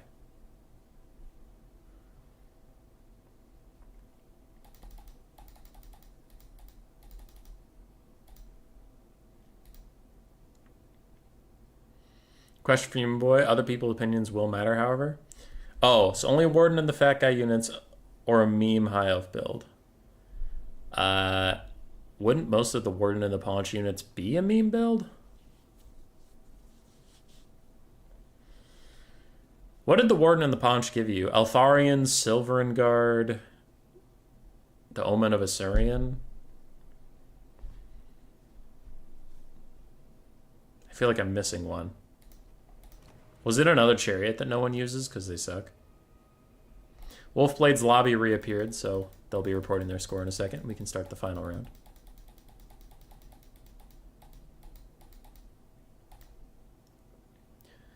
All right, here we are. Advanced Swiss. You guys are with me, right? Yeah. All right. Boop. Last one. Lord Buttchin and Father Ramram. Those are two people we haven't seen. Dr. Nerd and Lebaked. We have seen Lebaked. And the Epic Dwarf got another buy round? That's not right.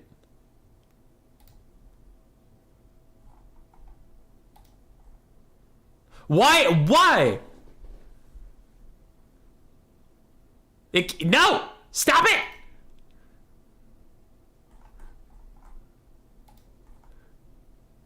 What the fuck is wrong with you? Why do you keep giving the same two players buy rounds? Stop it! We're gonna have words! We're going to have words, Total Tavern!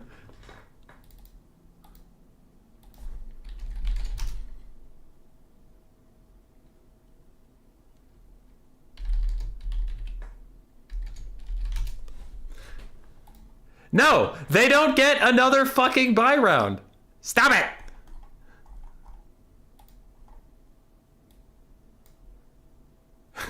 Why?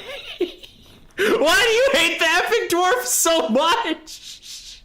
What did he do to you? Stop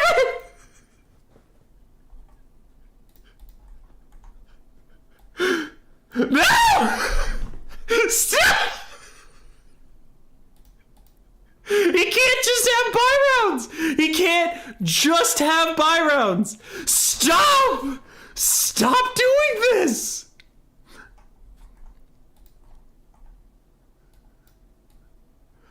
Good fucking God! Why? Why is it doing that? It's only them! It's only them!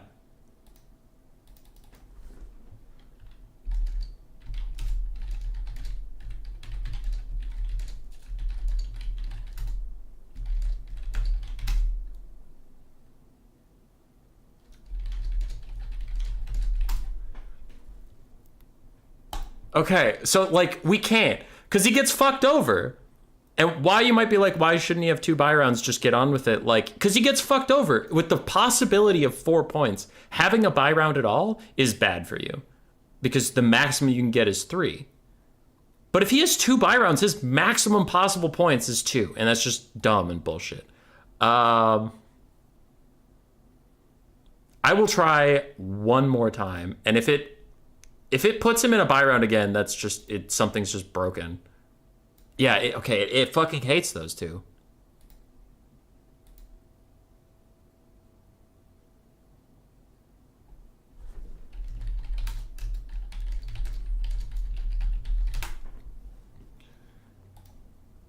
Because it's just Dr. Nerd and the Epic Dwarf. It's like, nah, fuck them. They don't get to play. Raw Unleashed got one buy round. After that, it's like, no.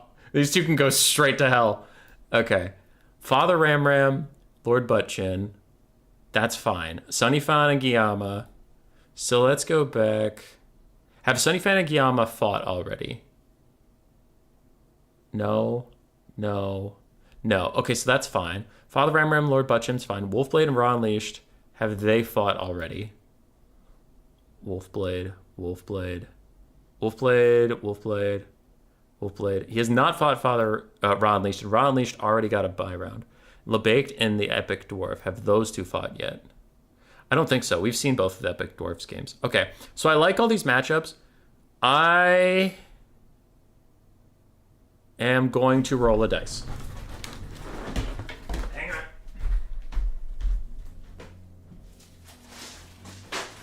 Hang on. Okay.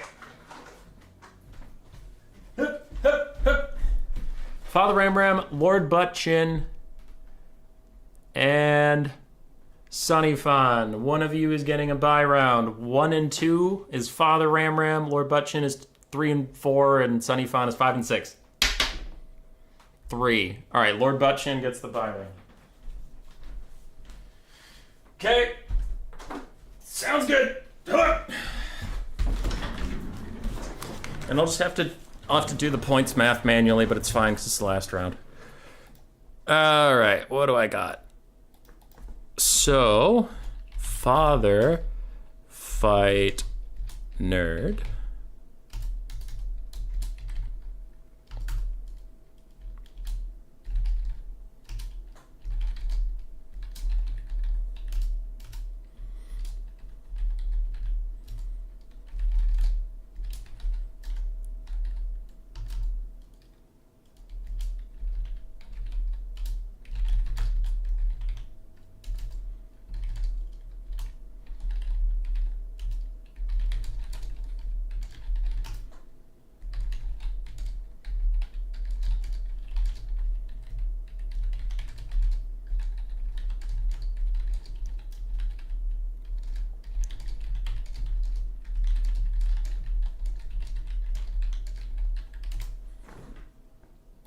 Okay, so I've told everybody who to fight and stuff like that.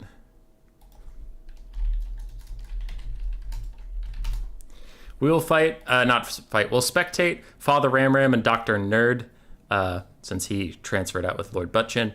And that's 2 players I haven't seen. So I didn't get to spectate Sunnyfan or Lord Buttchin, but Lord Buttchin has 2 wins. He's currently in the top 4.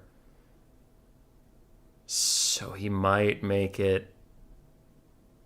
Oh, he might make it to the top 4. But then if he gets a bye round, Swiss is weird. I don't know if I like it. Because then if Lord Buttchin goes 2 and 1, should I go by win rate rather than wins? Because 2 and 1, if he gets a bye round and he gets knocked out by someone who went 2 and 2 or some shit, that's just stupid. I don't know. I'll have to figure that out. But I'm pretty sure he's getting into top 4, so we'll see Lord Buttchin. Because 2 and 1 is a really good record. So there's no way he's not getting into top 4. This is a mess. Learning live is a mess.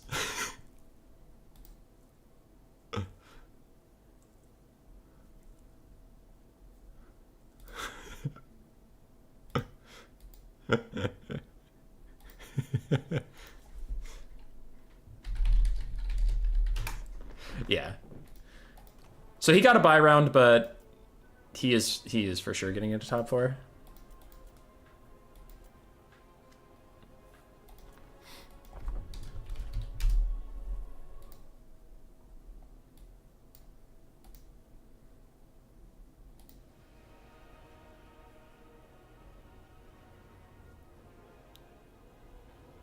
What would you actually do to Scarbrand to make him better?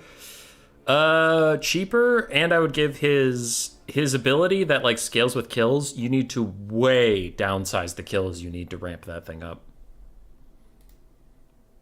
I think it would be a good ability if scaled correctly. But it's not, where it's like 100 kills, 10%. Okay, this guy's never getting 1,000 kills. It's just not gonna happen. Because he's a duelist, so that's the weird part. Is he's a duelist, but then he has an ability that scales off of kills. It's like, okay, but if you're using him as you should, he will have 0 kills and do his job. What if he got his campaign regen? That could be okay, but I don't really want too many more healing and regenerating things. With who must you fight, Guillaume? Sunnyfan.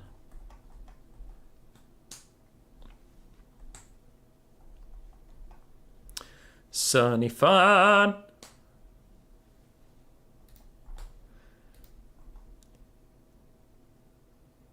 Going into the last round, Father Ramram is 3-0. Sunnyfan is 2-1. Wolfblade is 2-1. Lord Buttchin is 2-1. Guillaume is 1-2. Raw Unleashed is 1-1. LeBaked is 1-2. Dr. Nerd is 0-2 because he had a bye round. And the Epic Dwarf is 0-2. He also had a bye round. So for the top 4, 2-1, 2-1, 2-1, 3-1. Guillaume's best record he could get is 2-2. Raw Unleashed's best record he could get is 2-1.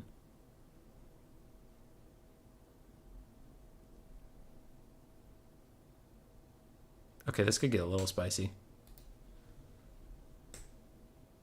Raw Unleashed is fighting Wolfblade, and whoever wins that one gets into the top 4, I believe, because Wolfblade would be 2-2, and Raw Unleashed would be 2-1. And 2-1 beats 2-2 because you got a bye round, so shit happens, but your win rate's at 66%.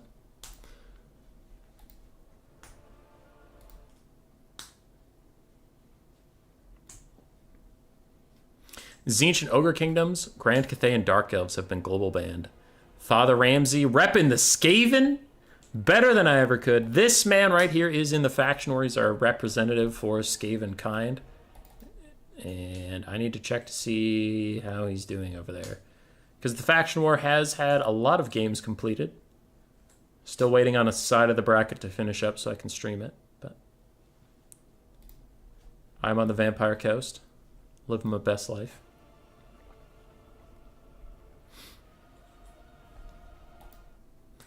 Greenskins versus Skaven.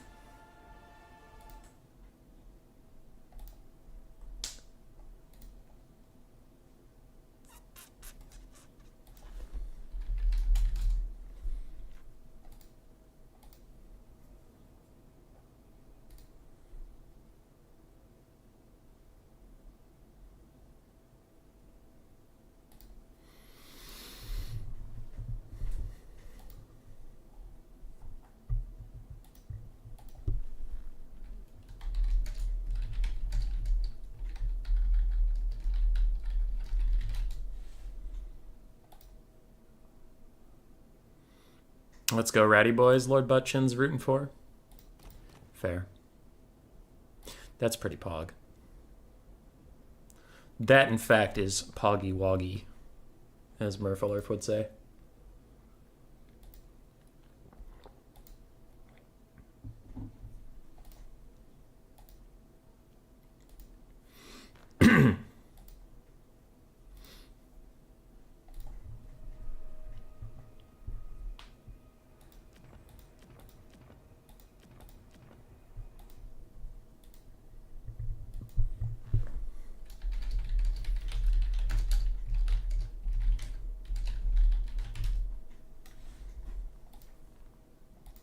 We need to wah. I'll root for the Skaven, mostly because they're the Skaven and I'm that Skaven guy. This is for you, Hummus. Hell yeah, brother. I can see behind the blocker. I see what he's talking about. There are many shenanigans occurring. On the other side, for the Skavinos, we're seeing some good stuff. People will be happy with this game. Hold on, where's that thing?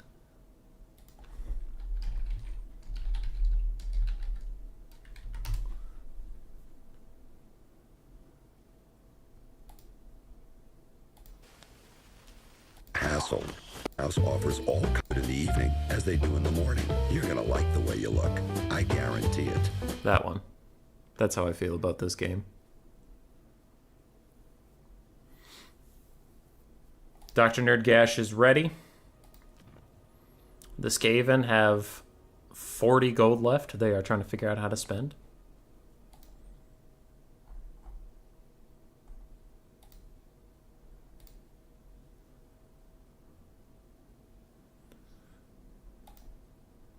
That looks so funny. The bracket where it was just the buy rounds.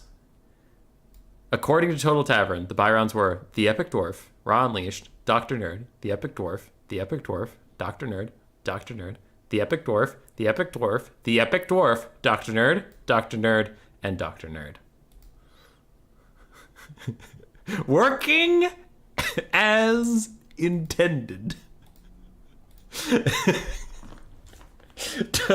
Total Tavern's like, nah, fuck those two. They can go to hell. Too funny. But now I have to do math.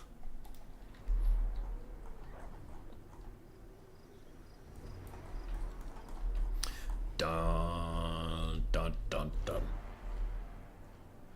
Dun, dun, dun, dun, dun, dun. What is up here?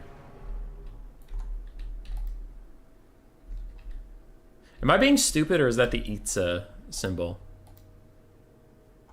I think that's Itza. Also, where did they get the horn for this?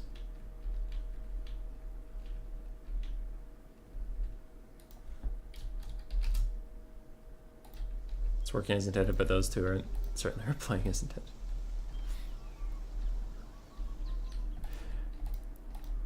Okie dokie. Dr. Nerd recently received the Warden and the Paunch DLC. So I think that's what he's been referring to in chat and in Discord. That he's trying out some of his fun new units, including the Logie Bogies Spore Splodas, the Rogue Idol, in this case, the Biggin. Skarsnik's not new to him, but the River Troll Hag would be. And then the River Trolls would be.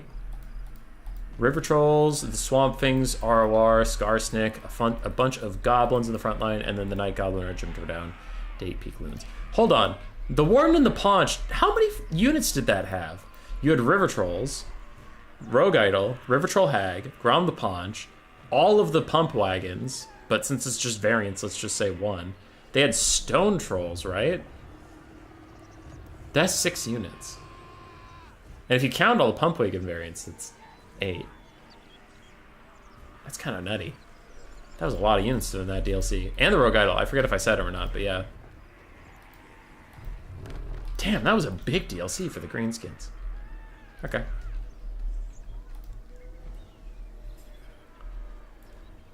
A couple of orcs put up those horns to troll. That's the good lore. Alright, on the side for the Skaven, we have a front line of Skaven slaves, a secondary line of Storm Vermin, Sword and Board, the buffed units, somebody spamming smiley faces out there.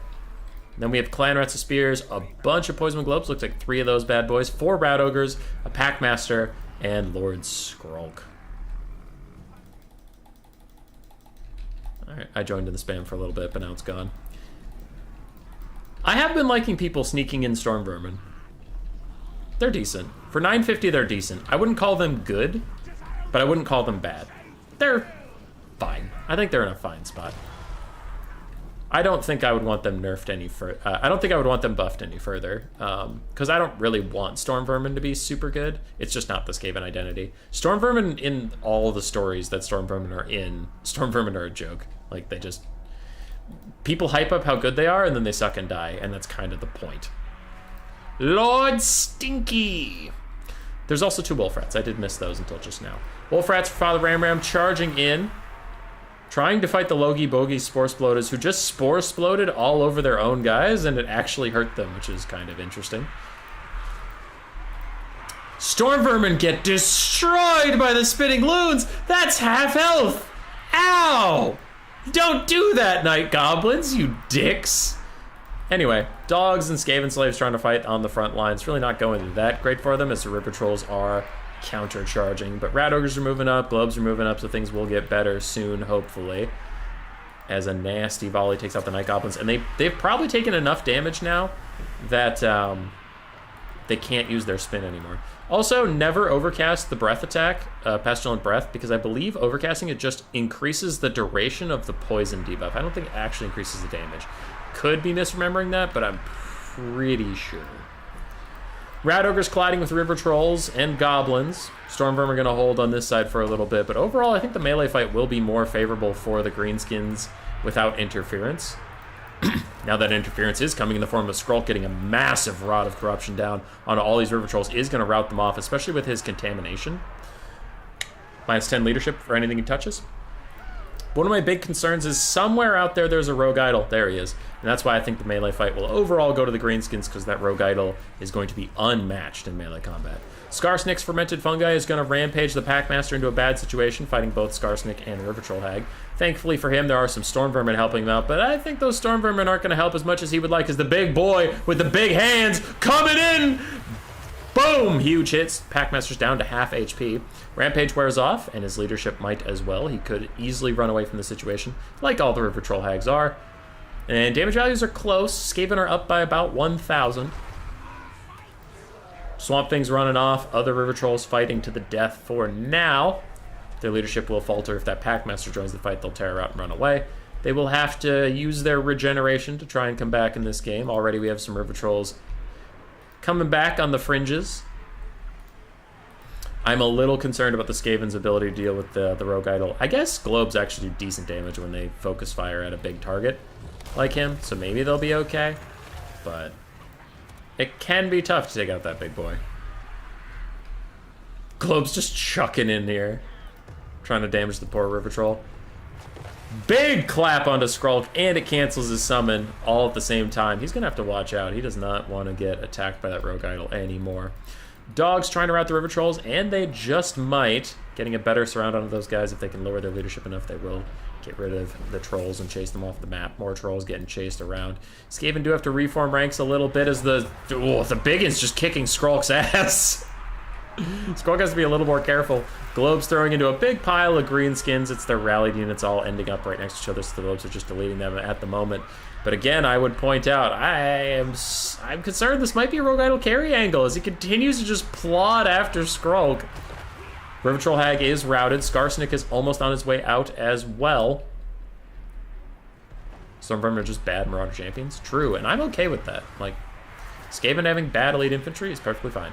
Skrulk ends up getting rampaged by the Rod of Corruption straight into the Rogue Idol. He's going to get clapped once again. Manages to avoid it somehow with 21 melee defense versus an impressive 68 melee attack plus 25 bonus versus infantry. But there, another big hit from the Rogue Idol onto Skrulk. River Troll's routed once again. Skrulk needs to back off. He tries to throw a summon. He cancels it with his own stand your ground, but he gets hit for his troubles. He needs to run away, and run he shall. Clanrat's fading. Skarsnick's still in it, still in the fight, and these Globes need to stop doing what they're doing. They are trying to throw at Skarsnick. If they even remotely see him once, they're going to nuke all of those Rat Ogres to the ground, so they need to back the fuck off. River Troll Hag was allowed to come back. She does get a nasty Spirit Leech onto Skrulk. So these Rat Ogres really need to divide up. This is a big mistake here from Father Ramram. 3 Rat Ogres all surrounding Skarsnick is too many. One needs to run out and chase the River Troll Hag off. Another one needs to chase more of these Trolls and Chariots and Goblins off. They need to be acting like mobility units, because she can't come back and Spirit Leech Skrulk like that. That's a disaster if it's allowed to occur. She's routed again. Packmaster needs to chase her off once and for all. Skarsnick is getting deleted, which is great. So Skrulk now, his only job is to stay away from the Rogue Idol. He just needs to stay away from it. River Troll's officially dead. Skarsnick is close. Run. Stay away from the Rogue Idol. Stay away from the Rogue Idol. Skrulk! Skrulk! You had one shot! How do you think the Skaven could deal with the Rogue Idol? Get Giselles? Giselles. Triads, Rattling Guns, or Blighting Cannon. Any of those are pretty good at dealing with him. Rat Ogres will do okay, and stuff like that. You just need some form of, like, consistent DPS.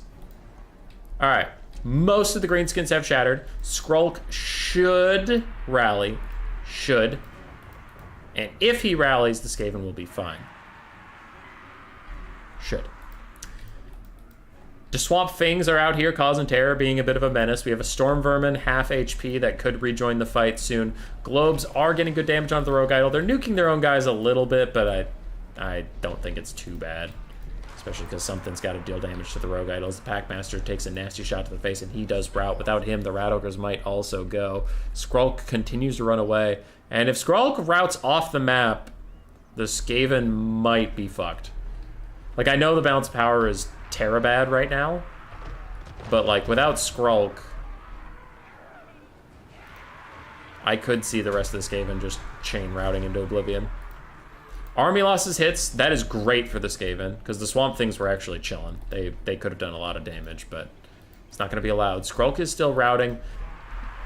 The Biggin taking damage. He's at 2,500 HP left as Globes continue to pepper him, and they're doing really nice. This is what I was talking about, where like they can do decent work as archers. They're friendly firing their own guys a bit, but their own guys weren't doing that much damage, so I guess they're just fine with it. Rogue Idol still fighting it out. Down to 1,000 HP. Skaven have got this in the bag. It looks like the Globes are actually going to just focus fire that big boy down, and my fears were for nothing. No, the Rogue Idol would not be able to snipe out those things. His range attack is too inaccurate. It's neat, but it's not amazing. And that ended up being actually a pretty close game. I think the balance power was a little overeager. Because if the Swamp Things had been allowed to fight it out with the Rogue Idol, that could have been a nasty root charge. Rogue Idol, 3,100 value. He actually did pretty great. River Trolls, mixed. Overall, not good. Goblins, mixed. Yeah, the Rogue Idol tried to carry. GG.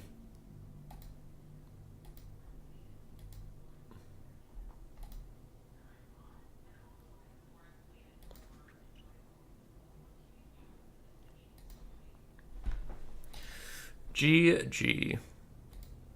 Okay, well, now, as we wait for the final results to come in. Come here. Don't be a dick.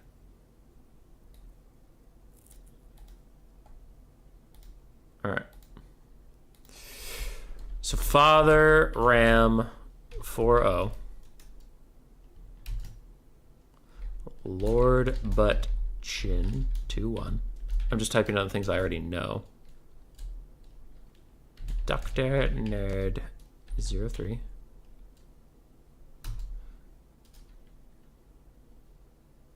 The rest are still in flux.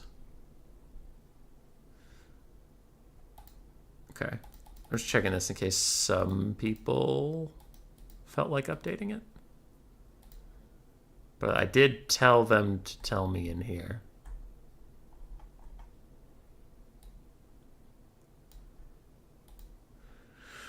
So does that leave us for possibilities? If Ra beats Wolfblade, he'll go 2-1 and Wolfblade will go 2-2.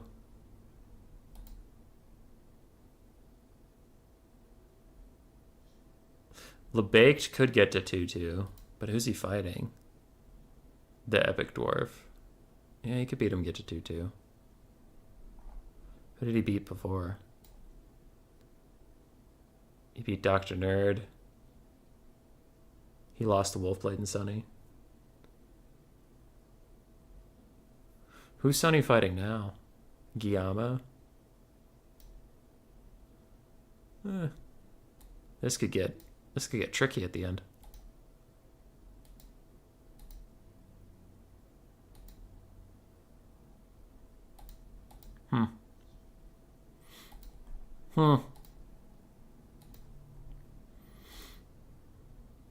And now we wait.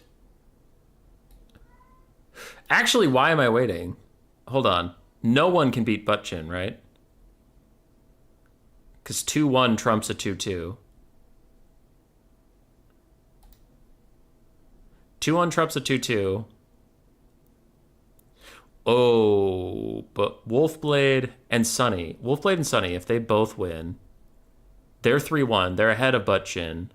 But then that means Guillaume and Ra wouldn't get to 2 wins. And LeBaked beats the Epic Dwarf, but then Lebake's 2-2 and Lord Butchin's 2-1. Okay, cool. So actually we can do that. Lord Butchin and Ram, can you set up a lobby for the first semi-final, since we know you both made it? And I will be with you shortly.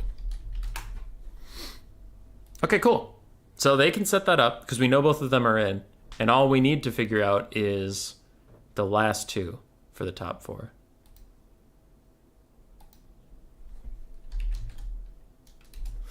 That's pretty funny.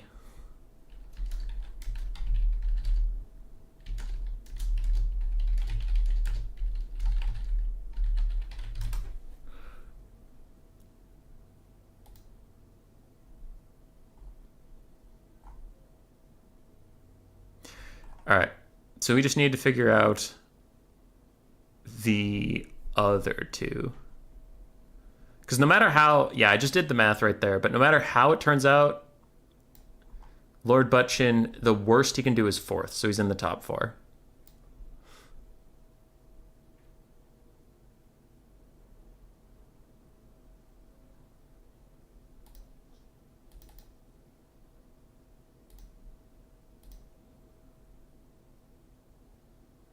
I see Guillaume's lobby. So Guillaume's game is done. He was versus Sunny Fan.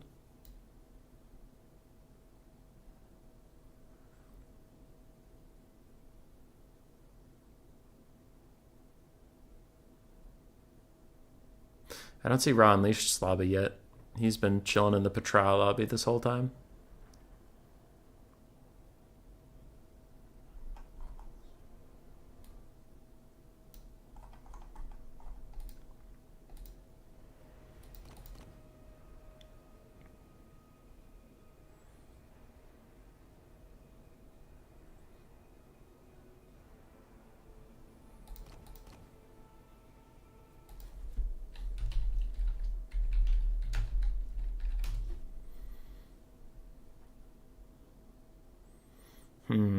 Where are the rest of you?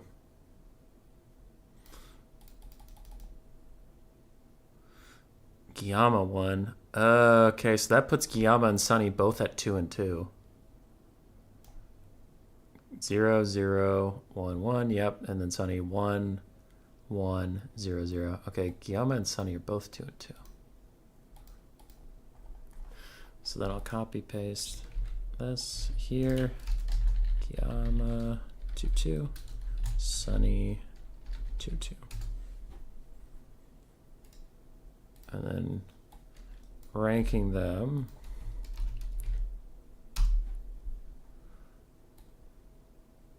So we still have two groupings of people to figure out.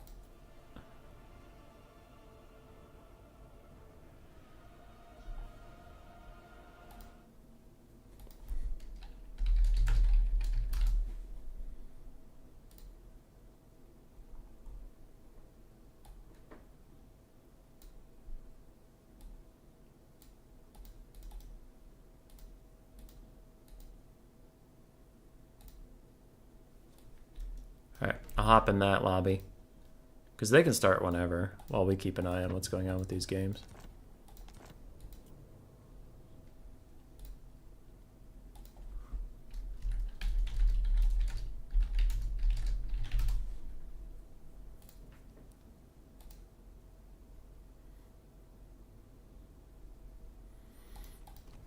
All these people not giving me no spec slots.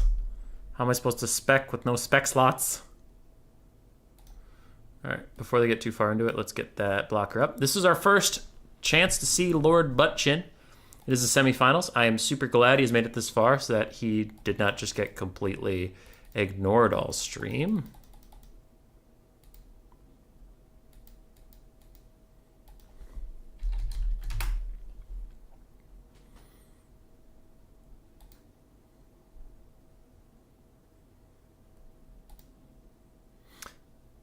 Though Sunny Fan also didn't get a chance to decide.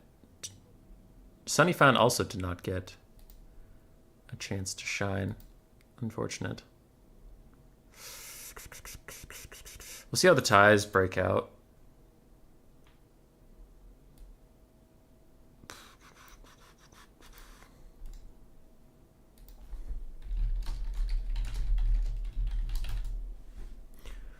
I'm asking Guillaume for the last replay with Sunny, because if the tiebreakers go in such a way that Sunny doesn't make the top 4, then I'll just cast that replay, because it's kind of fucked up that they would be the only person in the whole tournament that didn't get a game cast. So I'll just cast it, so that everybody at least gets to show up once, because that'd be a bummer, man.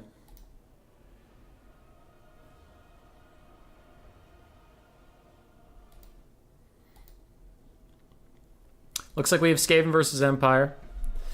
Not a great matchup for the Empire traditionally, but recently they've been doing okay with Boris Todbringer being such a Chad.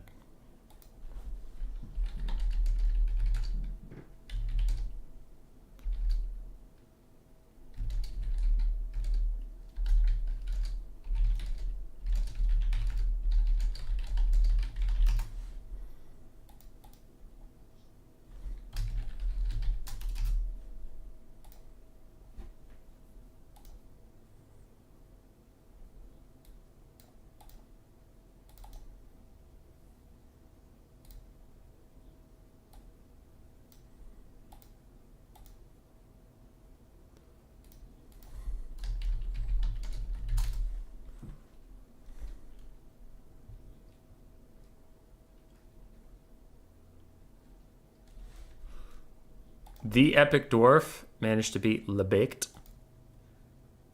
And Wolfblade beat Ra Unleashed. Okay, so where does that leave us? Edit message. So then the Epic Dwarf had a bye round. So Epic Dwarf ended up going 1 and 2. Then Ra went 1 and 2 because he also had a bye round. Wolfblade went 3 and 1. 4. I'm missing someone. Lebaked went 1 and 3. Okay. So then now, take that, paste that there, take that, paste that there. These guys are both ready, so I need to hurry the fuck up.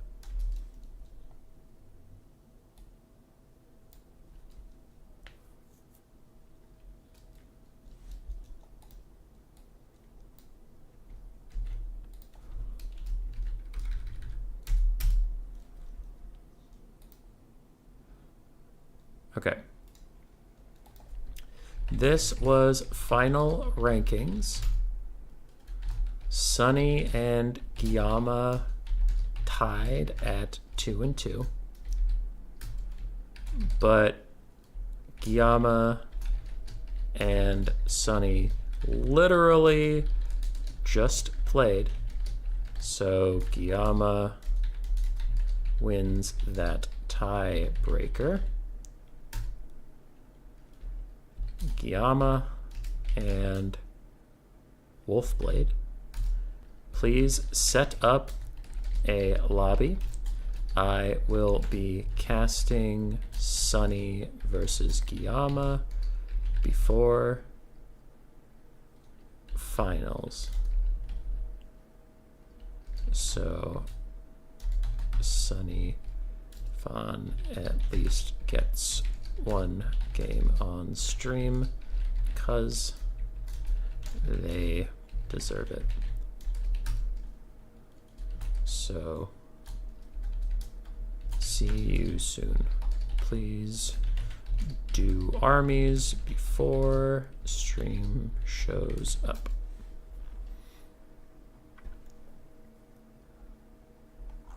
All right, so the final rankings was Father Ram at 4-0.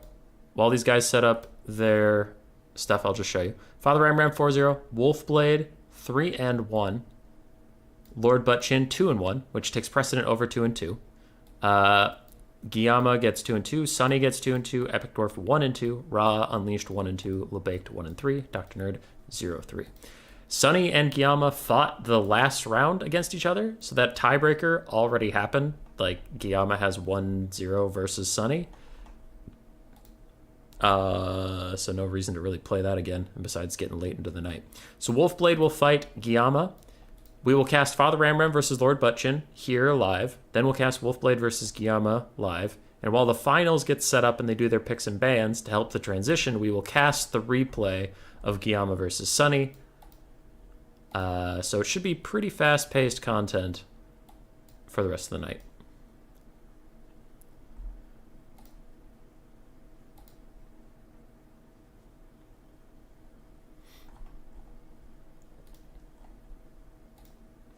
Sorry for that little bit of adminning. We're already in the game, so let's hurry this up. Let's hurry this up. For the Father Ramram, we have 1 Vanguarded Wolf Rat up on the hillside. We have the Teethbreakers Rattling Guns paired with another Rattling Gun, 2 Poison Wind Globes, a whole bunch of Rat Ogres, Skaven, Slaves, Clan Rat Spears, and more Clan Rats in the front line. We have Ikka Claw on his Doom Wheel with Flensing Ruin, Howling Warpgale, and Warp Lightning, and a Packmaster as well. For the Empire of Lord Buttchin, we have a Hellstorm Rocket Battery. Ooh, it's not the Sunmaker, it's just a basic Hellstorm. Interesting. We also have some Spearmen, a front line of Swordsmen, Archers, Boris Toddbringer, who is by far the best Lord versus Skaven. He has his own healing and amazing debuff spells. Bright Wizard with Burning Head and Flaming Sword of Ruin. And then some Outriders Grenade Launchers do a little bit of kiting. Plus more Empire Knights and the Royal Altdorf Griffites.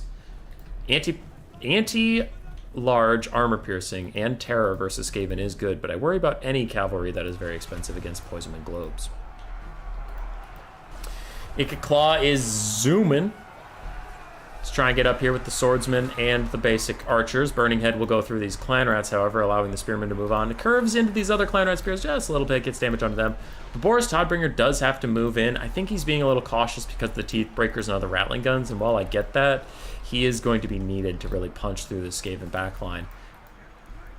But maybe not, as the Empire Knights are trading okay, but the Royal Altdorf Griffites are not harassed by globes right now, so they're just slaughtering Rat Ogres for free. Something is going to have to be done.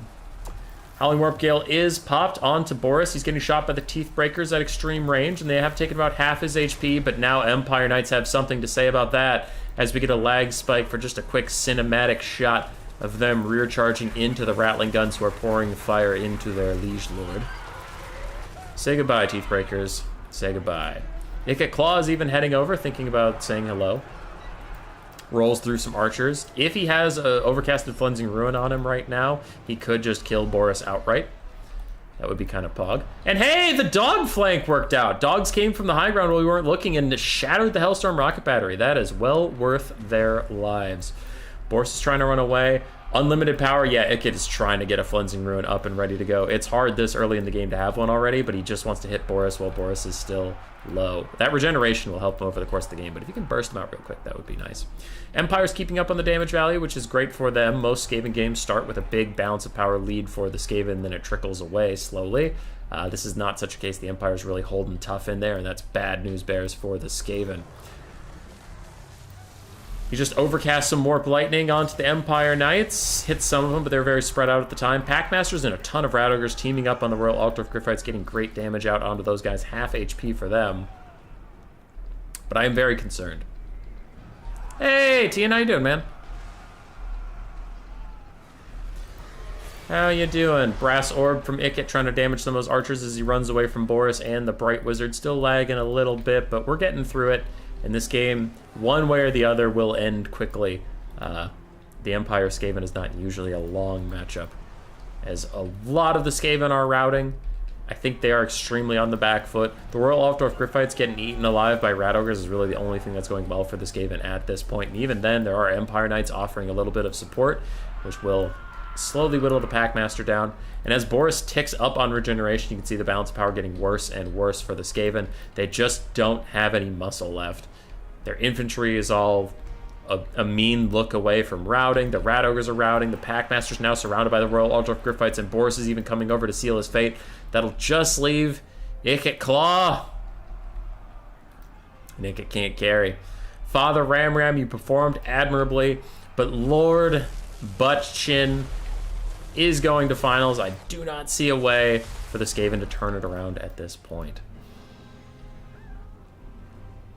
Well done, Empire. Well done. Father Ramses is my hero, though, dude. I always say Ramses when it's just Ramsey. Father Ramsey is my hero, though. He's taken up the Skaven mantle. He's fighting the good fight, playing the good games. And once again, he is our faction war rep for the Skaven. Rooting for him. And he played well. He really did. He really did!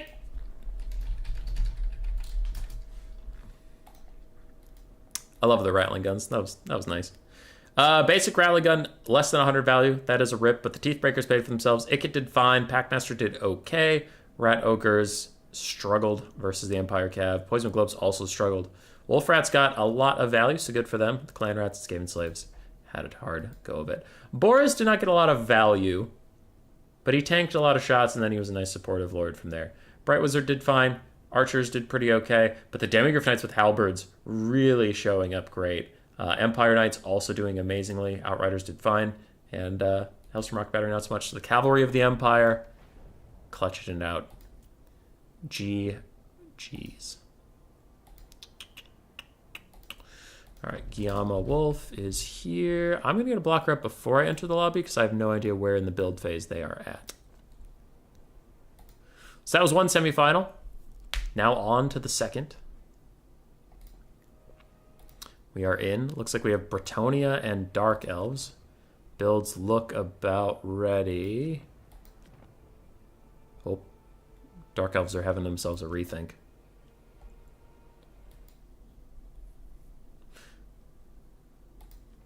Though that game was rather swift, so maybe they just did picks and bans. They didn't actually have armies ready. I don't know, man.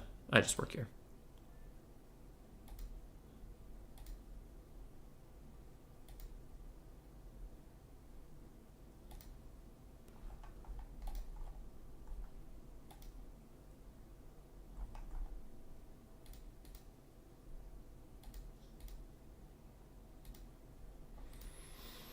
If Guillermo goes to finals, I might make finals a best of one because it's getting late where I am and I do have to work tomorrow.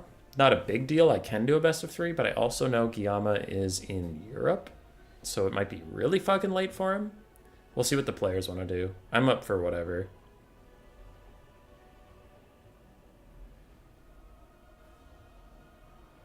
I am honestly up for whatever. I just arbitrarily picked a best of three for the finals because some people don't like a best of one final. If you have one bad pick and ban, you just get fucked over. But if both players agree to a best of one final, then I don't care. We'll see. We'll do what's best for them. Ryan McDonald, let's go Bretonnia. I also am a fan of Bretonnia. I know they were super OP last patch, but they were so OP they frequently got banned, so I didn't see a lot of them. And I like what Bretonnia can be. I like what Bretonnia's playstyle can bring out. Heavy Cav is awesome.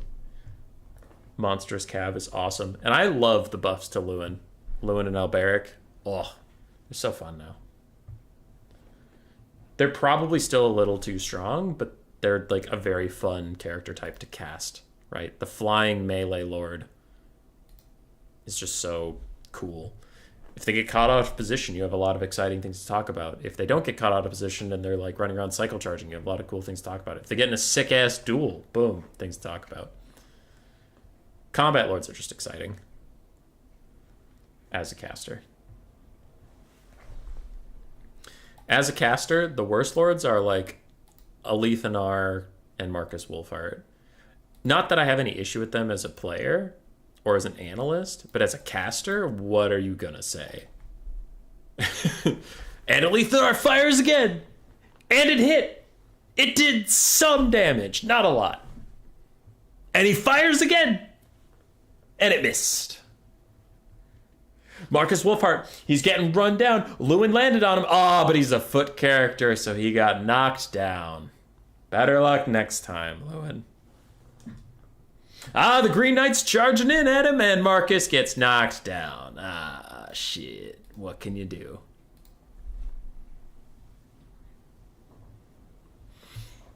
Ryan. Classic quick battle strats. Kugath is even more boring to watch. Yeah, but I was talking about Lord archetypes. Foot Kite Lords like Oxyotl, Alethanar, Marcus Wolfheart. There's just like nothing for a caster to do. Kugath individually is pretty abysmal, but he's not like a unit type, because he's weird. He's multiple unit types. He's an artillery lord, but also a mortis engine lord, but also a duelist lord. I don't know.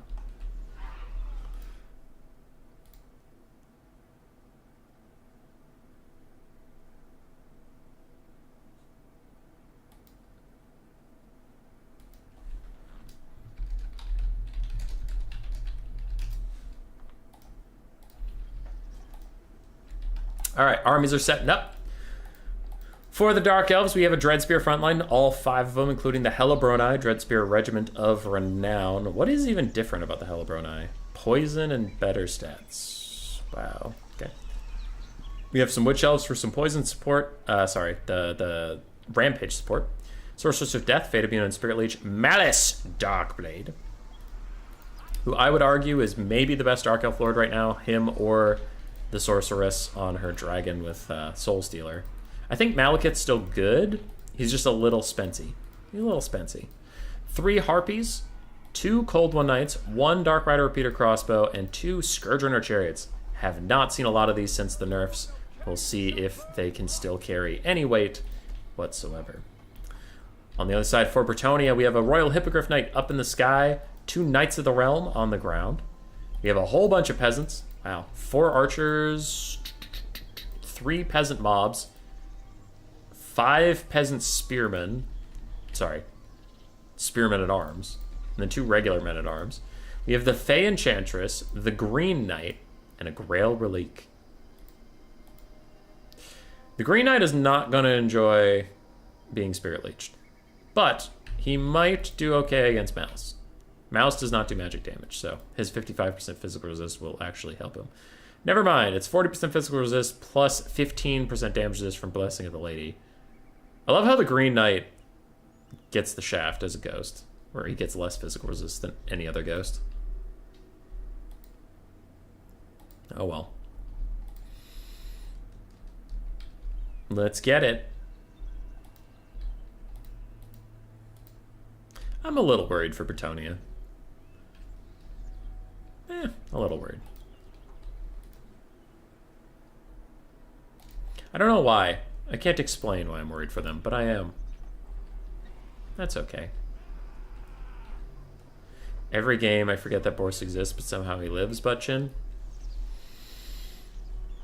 You fucking Boris abuser versus my beloved Skaven. How dare you, sir?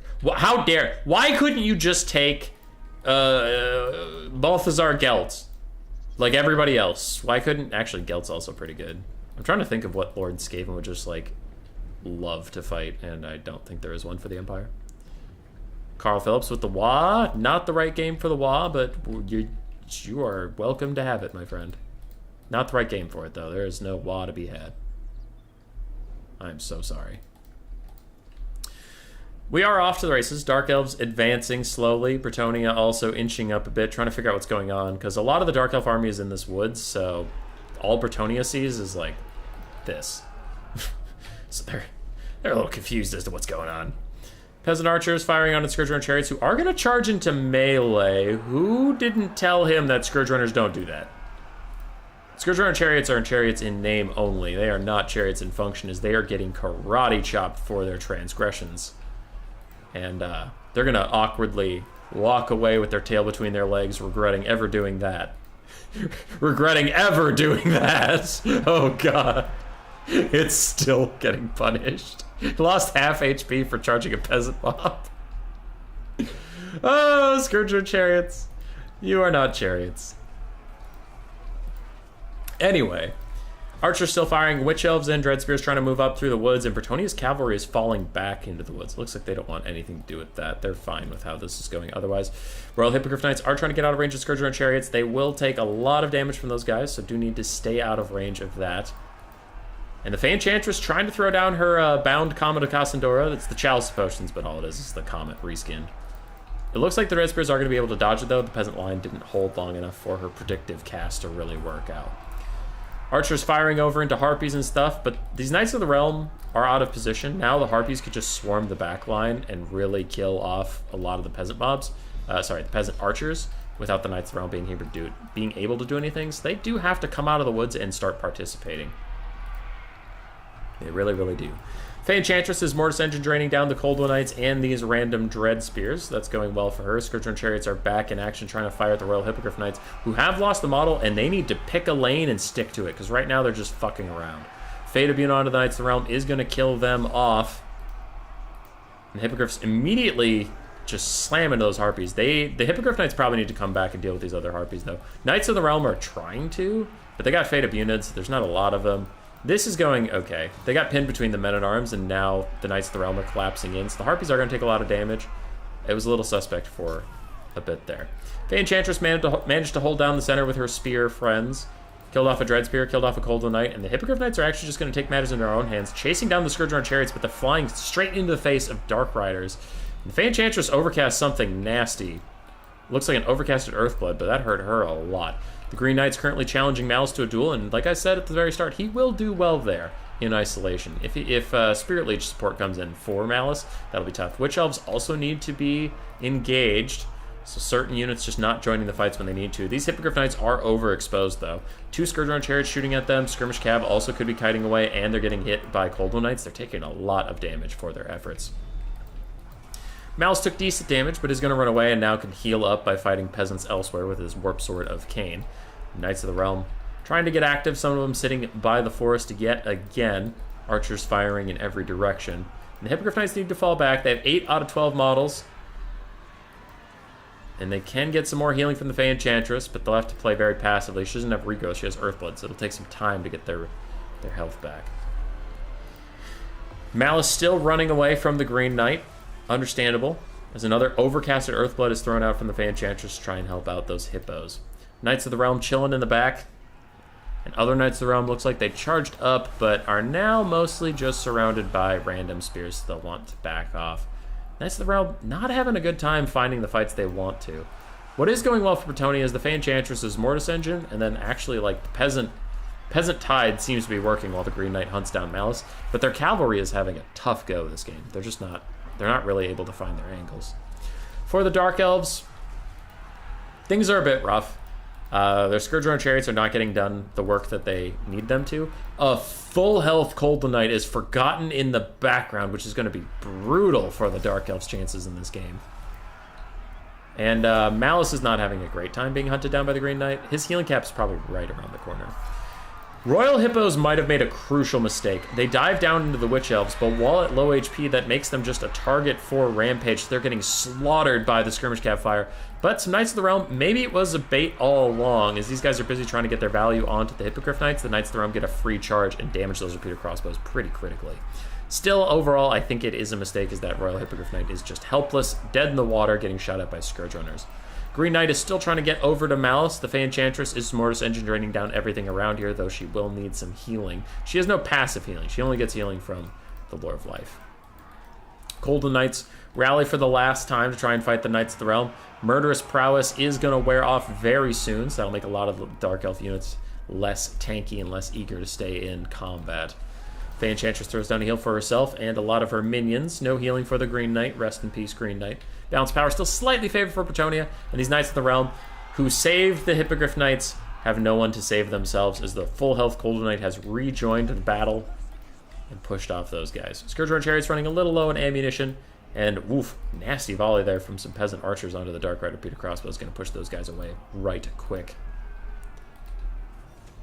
Bretonnia is still slightly advantaged, and I would tend to agree.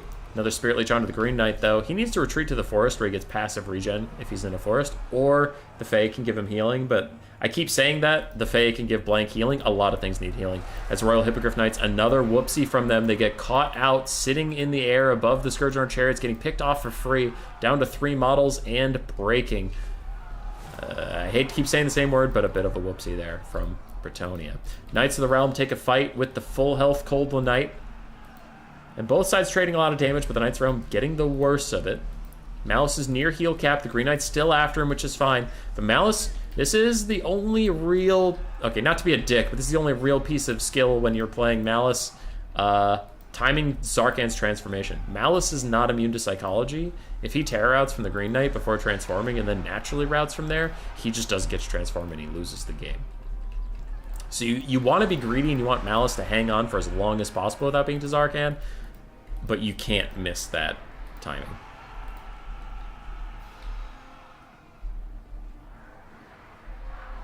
The Peasant Moms threw enough bodies at it to jam the wheels. Green Knight's still hunting down Malice. His heal cap is rapidly approaching. Malice is not the Green Knight. The Green Knight hasn't received any healing. No one gives a shit about him. Malice is trying to solo carry. Peasant Archer still firing at the Scourger on chariots. There are a metric shit ton of random peasants standing around. So for the Dark Elves, it's this Cold One Knight, Malice, and their caster. For Bretonnia, it's a million peasants, the Green Knight, and the Fey Enchantress, who has healed herself up a little bit, but that means the healing's on cooldown. No healing for the Green Knight just yet.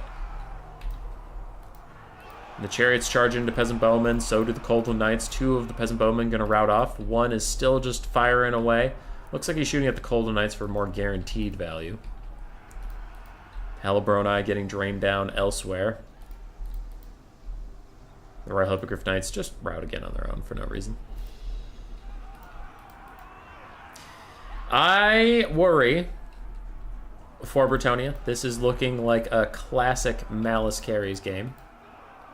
Fey Enchantress going to dedicate her life to killing the Bretonnia. She'll be at it for quite a while. They're down to one leadership and faltering, and that might be, yep, that's a terror out from the Green Knights. They'll stop fighting back, which is nice. Malice still closing in on that heal cap. Chariot's very, very low, but still in the game. Golden Knights also getting down there. Hippogriffs are back for the final time. If they rout once more, they will shatter. And the repeater crossbows see them. The repeater crossbows turn and fire. Does their leadership hold? For now, it does. They're trying to catch up to those repeater crossbows. Green Knight is in the woods, getting up that regeneration while he still can from Secret Guardian. And the hippos are hanging out.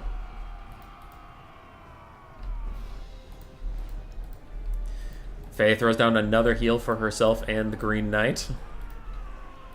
Both sides just kind of figuring their shit out. The Royal Hippos, if they take any of those arrows whatsoever, they are going to shatter. I guarantee it. They took 10 damage. That means they took an arrow. My word is on the line. And they don't shatter. I'm a big dumb liar. I'm a big dumb liar poop face. I think if Malice transforms into Tzarkan, Dark Elves win. I think if Malice stays this form and manages to terror route into a real route, then Dark Elves lose. I think that's how this game pans out. Because full health to Tzarkan showing up, I just don't know what they're going to do. Spirit Leech onto the Green Knight. Malice is taking big damage, and he hasn't popped that transformation circle yet. This is getting real greedy. He pops his abilities, so I know Guillaume is paying attention to him. But the Hippogriffs are here, and this dude can terror out, but there's the circle. Tzarkan is coming, and one Reaper of Souls means the Green Knight's going to die. I'm waiting for him to throw out the Reaper of Souls, but that'll kill. Yep, there it is. That's the end of the Green Knight. And then at this point, I don't think Bretonnia can kill Tzarkan. They just can't.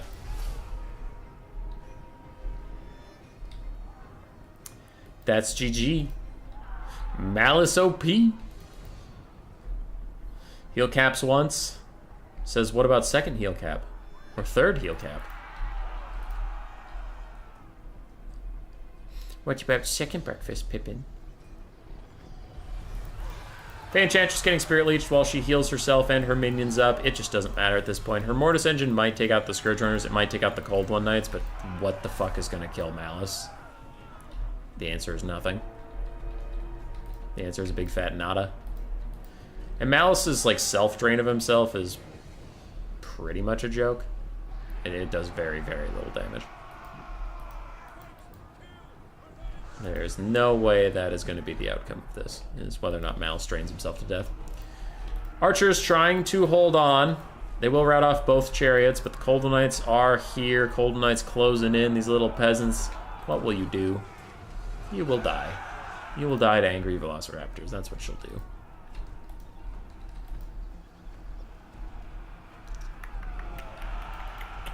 Another Spirit Leech for the Fae. She does have 15% ward save, 60% spell resist, so she has 75% resistance to the Spirit Leech. It's still something. It's still something.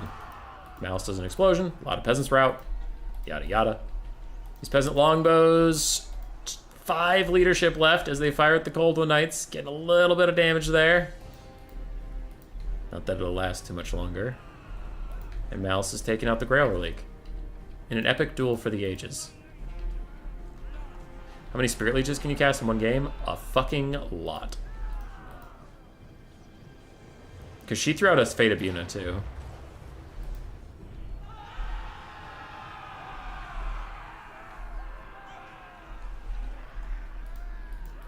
Fair enough, Antoyevich. Fair enough.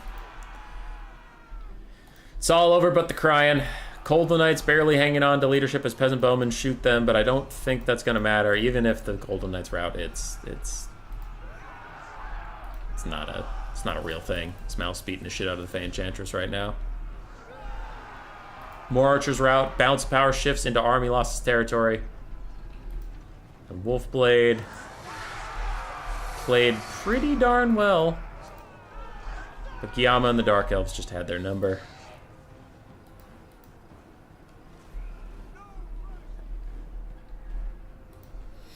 That'll be army losses as soon as the Fae routs.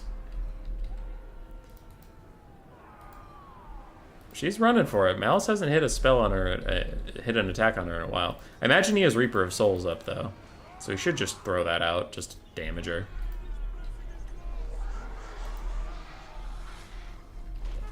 Ah, yes, the running side by side. Very cool. There we go. She routed army losses. G.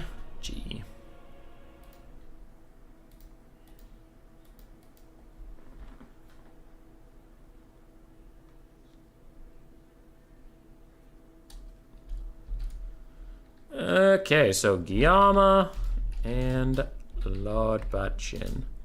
We doing BO3 or BO1? How we feeling? While they talk about that. Malice, 2,400 value. He did fantastically. 1,900 on the Deathcaster. Both Scourge and Chariots paid for themselves and then some. Cold Knights, mixed, but overall good value. One underperformed, one overperformed. Dreadspears did fantastically. And the rest of the units did okay. Fey Enchantress did alright. Green Knight did really, really well. The Hippogriff Knights and the Knights of the Realm really struggled to find their place. Peasant Archers did well, and the Men-at-Arms did exactly what you needed them to do. But yeah, those Hippogriffs just ran into a bit of trouble finding a home. Rip in peace. GG. Now, while we get finals set up and stuff, we do have Sunny Fawn to cast versus Guillaume. This was earlier, but Sunny, Fate 0 apparently on Steam, but Sunny was not the only player who was not on stream today, so I am going to cast one of their replays while we set up finals.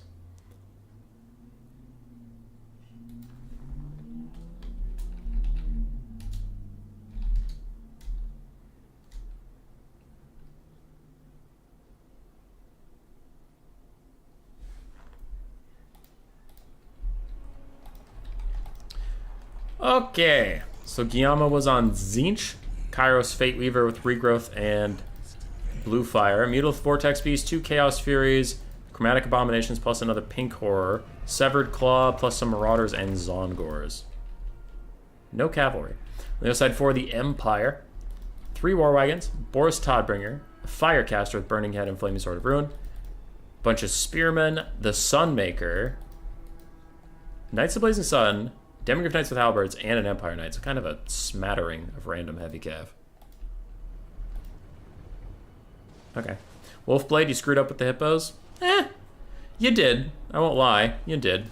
But shit happens, man. Ah, there we go. 1 Chaos Knight of Tzeentch. Anyway, shit happens, man. And you made it to semifinals. We'd love to see it. And it was a good game. Like, you didn't get thrashed. It ended up being very close. You just couldn't fully kill Tzarkan.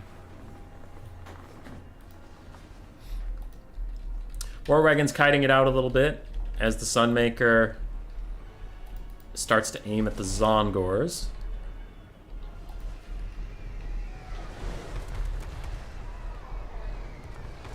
and might be saying goodbye to the Zongors. Boris is going to come say hello to some Chaos Furies, and with a rear charge and his natural debuffs, he will get them to Demonic Instability Crumble faster than you could blink. Blue Fire going to friendly fire them a little bit. Does not help at all. And those Furies are dead. Boris gets Gaze of Fated. I wonder what the follow-up is. It looks like a bunch of horrors are going to be firing at him, but his attack animation takes him out of the way, and instead the Marauders of Tzeentch just take most of the damage.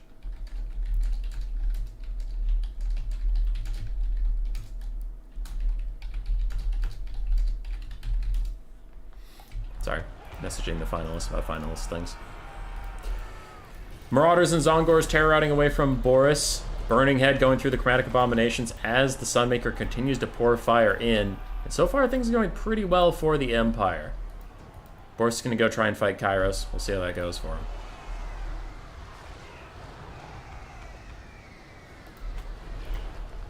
Sorry, I need to pause this because I need to answer one thing. Game 2, we flip. Game 3, if we get there, winner of Game 2 picks 1, bans 1. Okay. This is just a game of friendly fire. There's a lot of friendly fire.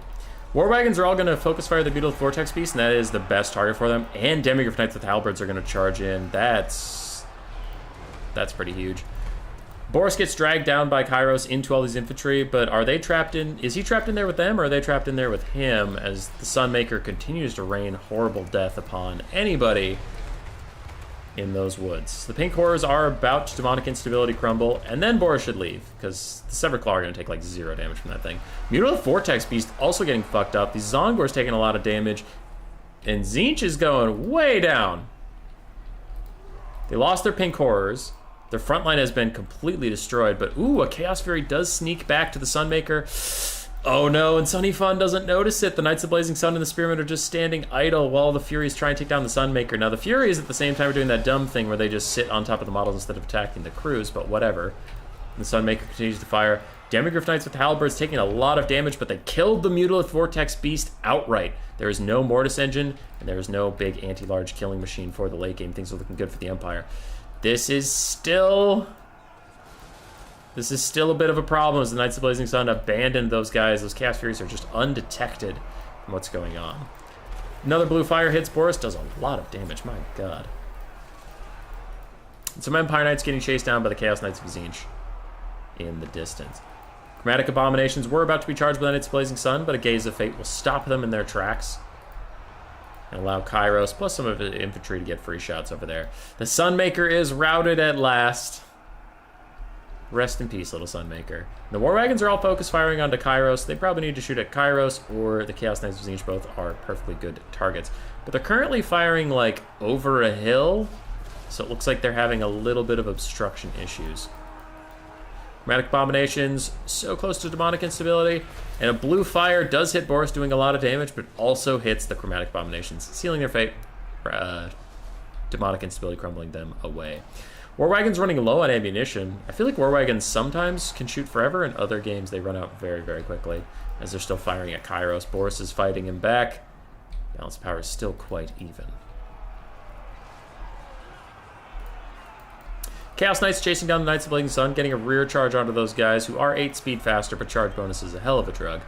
Boris is fighting Kairos in the sky, which should be going better for Boris, but Kairos with his 44% damage resistance and then popping a regrowth, he is taking very little damage from the Midland Electric Count. War Wagons trying to now fire at the Chaos Knights of Tzeentch. Flaming Sword of Ruin is popped to give them magic attacks. That doesn't matter against Chaos Knights exactly, but oh well, we take those. Oof, a big charge from the Demigryph Knights with Halberds too, and Spears. This is going to be a lot of damage onto those poor Chaos Knights. Boris continues to fight against Kairos. I don't think he sees his Bolt of Change coming. He could dodge it if he just moves any direction, but I don't think he sees it, so he's about to take a big walloping. Oh, nice! It misses anyway, just because of reasons. Dank. War Wagons still fighting it out with these Demigryph Knights and all this stuff. Chaos Knights of Tzeentch down to half HP. Chaos Furies even joined in the fray, and the Bright Wizard's taking a lot of damage. Boris still chasing Kairos around, not allowing him to shoot that blue fire he was trying to set up, but a Gaze of Fate will lock Boris in place. Minus 40 melee attack, so now if Kairos opts out, he shouldn't take too much damage. on the retreat. Empire's pulling ahead on the balance of power. I tend to agree. I'm a little concerned what we're going to do about the Severed Claw, but I guess we'll deal with that when we get there. As a blue fire just nukes the Bright Wizard. My god, that spell is ridiculous. Demi Knight's running, Bright Wizard running, and Kairos is back on the ground with Arcane Surge. Boris is freed from his net at last, but if he charges Kairos, Kairos is just going to do some bullshit and get away. We all know it. You all know it. I know it. Everybody knows it. War Wagons 8, 10, and 9 ammunition. Kiting away from Zongors. The Knights of Blazing Sun are fighting the Chaos Knights of Tzeentch as best they can. And Boris probably needs to come over here, but it looks like he's just going to dive on the Zongors and Marauders, trying to get a chain route going in this area. Already gets 2 terror routes out of the Zongors. The Marauders are shortly behind. But, Bright Wizard getting swamped by Furies. I would prefer if Boris had tried to come over here and rear charge them, maybe route those guys off, or route off the Chaos Knights of Tzeentch before they got a regrowth. I don't think that these 3 wounded-ass infantry were worth Boris's time, unfortunately.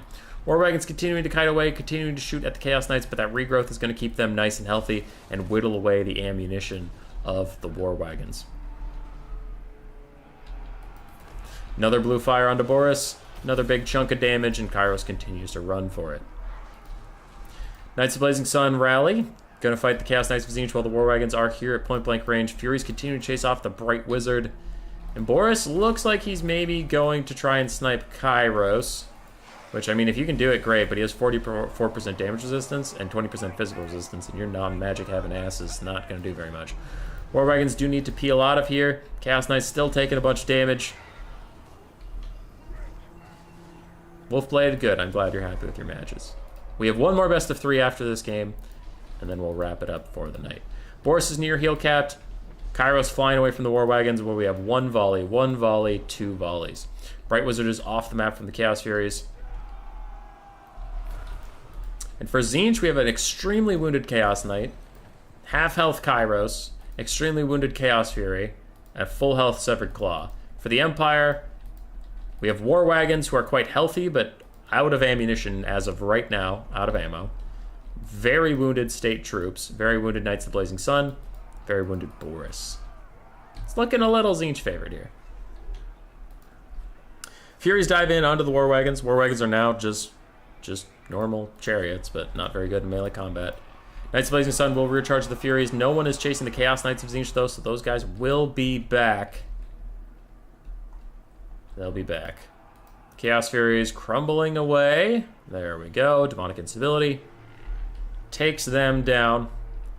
And now as Kairos is running around and the Severed Claw are just grinding, we're gonna just fast forward a little bit here. A regrowth for the Severed Claw. Fucking brutal. Whoever gave Kairos regrowth is an idiot. I'm sorry, but whatever developer out there gave him regrowth is just not very bright. That was a dumb thing to do. You did a dumb thing and you should feel bad. Severed Claw grinding through Boris. With Kairos penning him in, he takes so much damage. He's officially heal capped too, so he's going absolutely nowhere. War Wagons trying to fight. Everybody's trying to fight, but it will be army losses at last. And that was a really good game from Fate Zero. A bit of a whoopsie leaving the Knights of Blazing Sun AFK for so long and not defending the Sunmaker with him, but aside from that, it was a pretty solid game. I liked his play a lot, so happy I got to cast a game. Sorry I didn't catch it live, but we did get there. For Guillaume, he played pretty darn well. Overextended with the Mutal Vortex Beast a little bit, but otherwise played rather nicely. So GG's. GG's. All right, let's go find our finals, huh? It should be ready to go. Fuck it. I don't want to set up a scorecard for a best of 3. So we'll just remember. We'll just remember. December.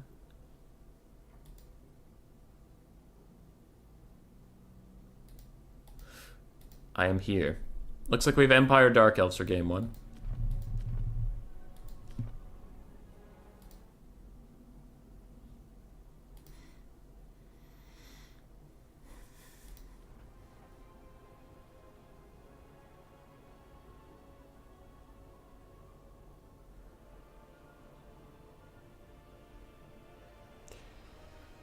What? What?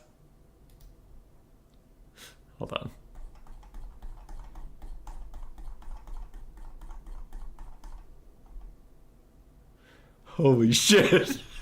Oh my god.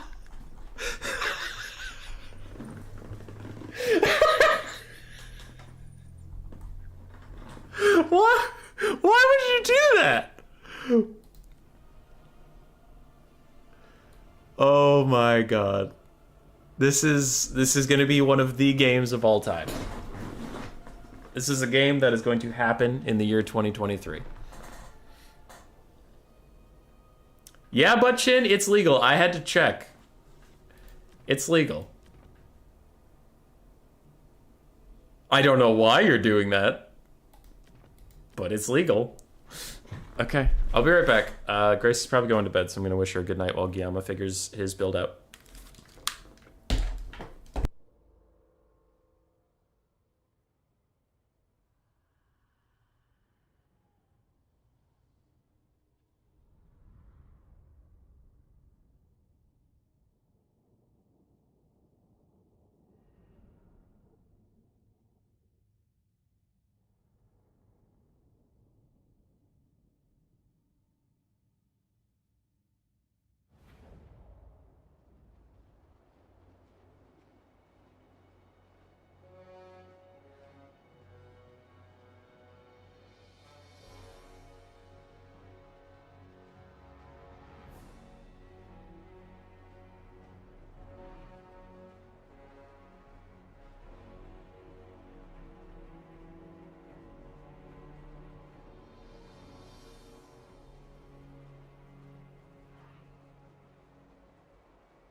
Alright.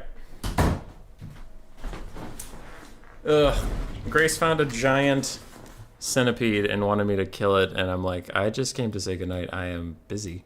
So she's gonna have to figure that out. Alright. Did he pick Dark Elves again? Yeah. The finals is a best of 3, and this is game 1 of it, so it's fresh for everybody. On the Empire side, we have 3 Pistoliers, we have a Witch Hunter, we have Sigmar's Sons and Flagellants as an unbreakable frontline, we have 1 Spearman, we have 1 Empire Knight, a Demigryph Knights with Halberds, Balthazar Gelt in the Sky with Final Transmutation and Searing Doom, and that is really it. It is a very small Empire build. And, yeah. I don't know where all of his money went, but it went somewhere, and I just can't, I can't think where all of his money went. On the other side, for the Dark Elves, we do have 3 Harpies, 3 Scourge Runner Chariots, 2 Reaper Bolt Throwers, very few infantry, 4 total, 3 Bleak Swords, and a Dreadspear, the Hellebronai.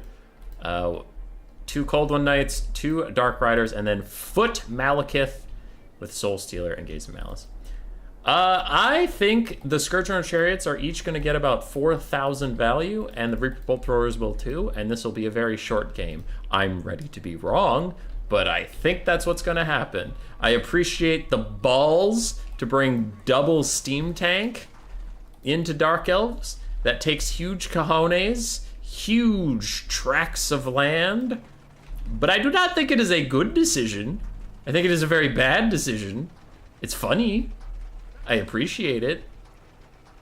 Lord Buttchin, more like Lord Chad Chin. Can the Booba Sorcerers fight on foot? Do you think there'll be another extended roster game? Maybe. Maybe. Weeks have just been really full. Like, there's a lot of tournaments going on, man. There's a lot. Umbrella's Friday Night Fights every week. I have a new player tournament every week. I have a bunch of fun ideas I want to do, but I also have some, like, you know, we also got to run serious tournaments for people besides new players. I don't know, man. There's a ton. There's a ton of tournaments that got to get ran. I feel really bad for not new players. Recently, dude, there have been so few tournaments for not new players, but it's just so hard to find the time in my schedule to run enough tournaments to satisfy everybody. Alright, Pistoliers charge now to Scourge Runners, and Dark Riders immediately just run at them. I think they're trying to screen a little bit for these Reaper Bolt Throwers as the Steam Tanks fire in.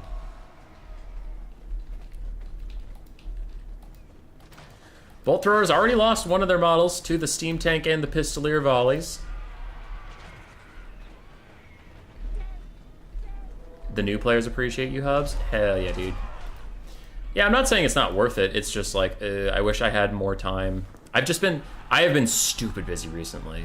But if I had more time, I would host one tryhard tournament for everybody and one tryhard tournament for new players every week. But I have been giving the new players priority because I'm a piece of garbage. So Dark Rider's taking a lot of damage, but they are successfully zoning the Pistoliers and keeping the Reaper Bolt Throwers safe. As the Bolt Throwers shoot at the Pistoliers. I'm surprised the Bolt Throwers aren't shooting at the Steam Tank, but maybe Guillaume is disrespecting the Steam Tanks as much as I am. Maybe. Steam Tanks continuing to fire. Continuing to smoke and roll the Dark Elf backline. Absolutely destroying these kids. 100 value and show me the money, 12. But it's like, it's a metric 12. It's not an imperial 12. It's a metric 12. So like, are we talking meters, kilometers? I don't know, bro. Scourge Runners still using their ammo and Pistoliers instead of the Steam Tanks. I was talking a lot of shit, but if you straight up let the Steam Tanks just fire all game, then that you might run into trouble. I wouldn't just leave them alone, personally. Because in melee, like, let's say the Scourge Runners use all their ammo, the Bolt Throwers use all their ammo and Pistoliers and stuff, like, in melee, you actually don't have anything to kill the Steam Tanks. Because if you blob up on them, Balthazar Gelt just gets a free Searing Doom onto you. Oh, we have a Witch Hunter again, by the way. I don't think I mentioned it. And it's a butt-naked foot Witch Hunter. He doesn't even have accusation. He's just here. He's here and he's popping shots at the Scourge Runner chariots, kinda showing them who's boss. Not gonna lie, kinda kicking their ass right now. As the Steam Tank takes out a Scourge Runner model, the disrespect of the Steam Tank continues, and it's starting to pay dividends. Pistoliers fighting these Harpies. Empire Knights could probably charge in there as soon as those Harpies land.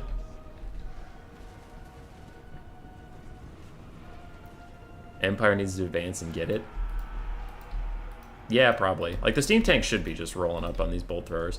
Now the Dark Elves are advancing, realizing that they could put space between their Bolt Throwers and the enemy. And now the Bolt Throwers are starting to shoot at the Steam Tanks. So are the Scourge Runner Chariots. They are done with... Never mind, they're still shooting at Pistoliers. God, why has nobody respected his fucking Steam Tank? You can't just sit in front of it like this. You can't.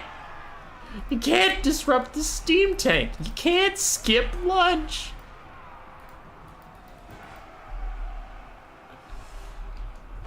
Alright. Steam Tank just friendly fired its own flagellants, because why the fuck not, I guess. And it's almost killed off another Scourge Runner Chariot. Are the Steam Tanks OP?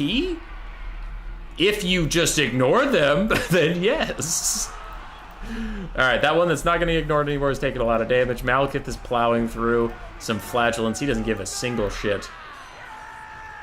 As he just looks around, looking all stupid until he cleaves like 4 flagellants in the face. Colden Knights have surrounded the Steam Tank, but the prophetic human boy says if they surround the Steam Tank, they'll get blobbed up for a Searing Doom. And they did, because he's a genius. Say it with me, kids. He's a genius. J-E-I-N-O-E-S. Genius. Steam Tank manages to tear right off those Harpies. Nothing bad will ever happen to that Steam Tank ever again. The Flagellant front line is holding for now, as are the Sigmar Sons. Balthazar Gelt's gonna chase it. No! God, it was so young! Well, we have another one. That's why we brought 2. Good night, Toyevich. Another Searing Doom. The prophecy has been written. The prophecy has come true. And those 2 Searing Dooms just killed an entire Colden Knight unit, so, checkmate. I win. Scourge Runner Chariot firing into the Steam Tank still. These other Scourge Runners running out of ammo. Firing at Demigryph Knights with halberds. Big Soul Stealer from Malekith. Hits Balthazar Gelt, who is currently swamped by Harpies. That actually could be a lot of damage. Never mind, it's a series. Oh, wow, it's a Final Trance going the other way. Okay. Alright, that's a good Final Trance. Hits a lot of stuff, does a lot of things. Scourge Runners get caught by the Demigryph Knights with halberds, taking some serious damage. As Empire Knights also join them. And the Empire's not out of this just yet. What if the Steam Tank got a rework in the up-and-coming Empire DLC? Maybe. That would be good. That would be good. But this game ain't over yet, ladies and gentlemen. The balance of power is about dead even. The damage value is also quite close. And a huge Siri dupe for Balthazar Gelt. Big damage. Again, considering it's a 6 wins of magic spell, that was huge damage. Quarter HP off Dark Riders, 1/3 off the Hellbroni, finishing off some Bleak Swords. Ugh, that's just value city. As the Witch Hunter is now beset by foes. Fight them off! Brave Sigmarite. Actually, where are the Empire Knights and shit? Scourge Runner's just getting pushed off, and they're going for the Bolt Throwers. The big lion kitty cat's gonna shut down the Bolt Throwers. That's huge for the forces of the Empire. The Witch Hunter's gonna kite him. He's running for it! He's running for it! Shoot, do it. The reverse 360 no scope. 3,348. Oh, he fires the pistol shot way wide. He didn't even come close to hitting Malekith. Still, it was bold. I appreciate that. Steam Tank still fighting it out, man. I hate to say it. I think 2 Steam Tanks is winning it. The Dark Elves were a little too disrespectful for a lot of this. Using a lot of ammunition on pistoliers and shit. Bolt Throwers are dead and gone.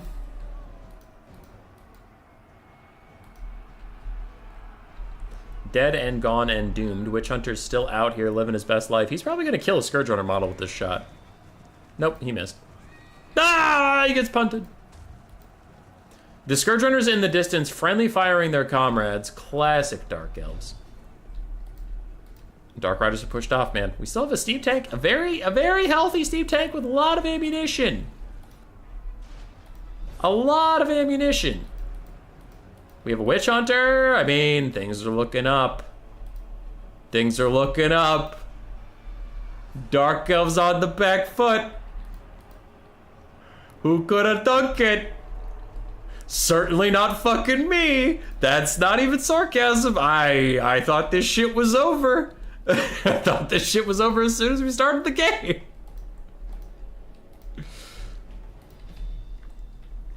Steam Tank is now shooting at Malekith, which might be the worst target on the battlefield, unfortunately for him. Gelt jukes out of the Soul Stealer. He is too dang fast. But this Steam Tank should definitely be firing at like Dark Riders or Infantry or something. It just like, it's obstructed constantly with a single entity like that, but also it's just not going to hit him. Is that an overcasted Final Trans? I hope it is.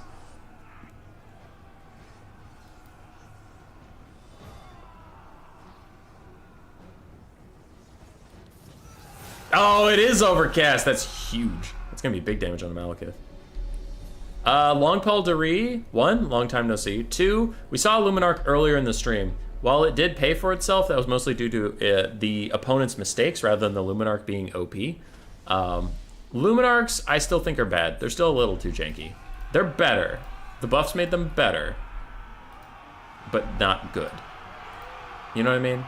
Like, they're not abysmally terrible, but they're not good. At best, I could see them being fine. I would argue they're still a little bad, but some people really do like them. But I don't think anybody would tell you that they're overpowered or even good. And this is a GG. Malekith gets destroyed by that overcasted Final Transmutation. He is now surrounded by foes. Demigryph Knights with halberds are coming in, and there's just nothing left for the Dark Elves. And double Steam Tank fucking wins it.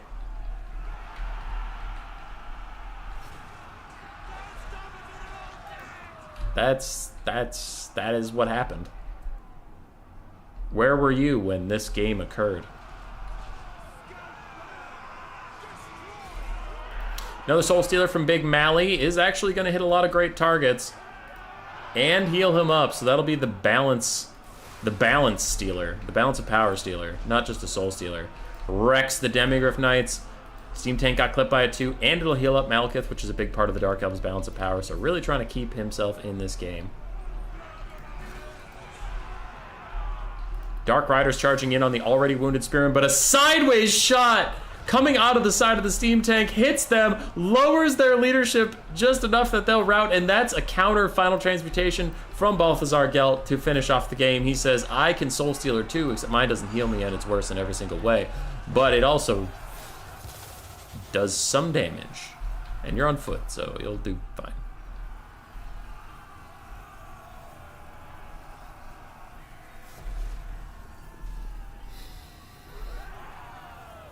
Soul Stealer small health pool, kind of meh. True. But it wrecked those Demigryph Knights. I mean, it did pretty good there.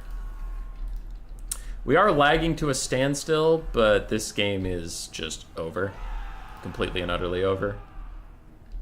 So if anybody crashed right now, it would be very obvious what way this would go. I mean, Army Losses is literally hitting right now.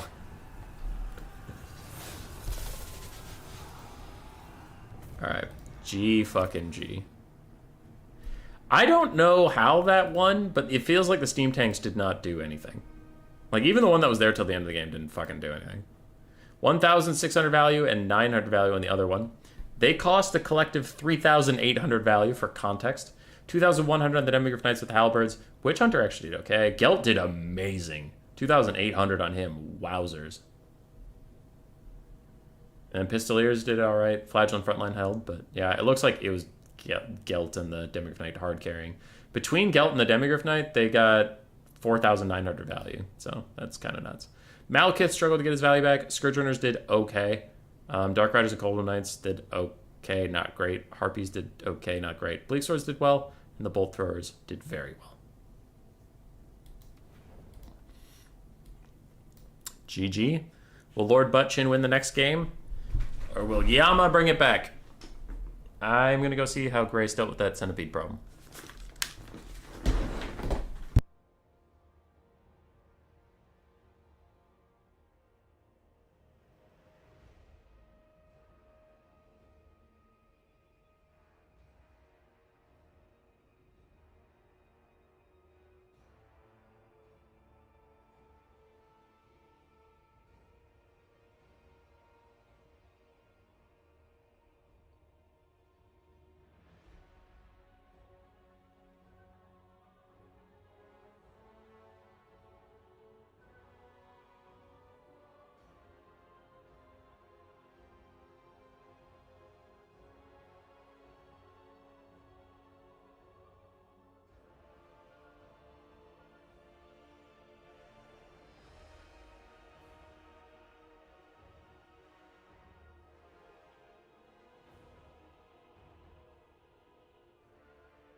All right, I'm back. I had to kill a big centipede for Grace.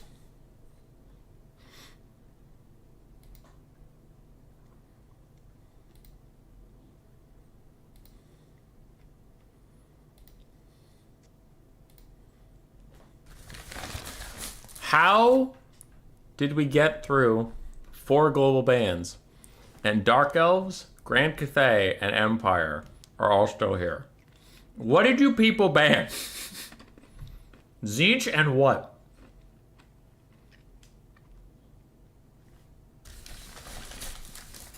Tzeentch, Other Kingdoms, Brett? You're a hero? Goddamn right.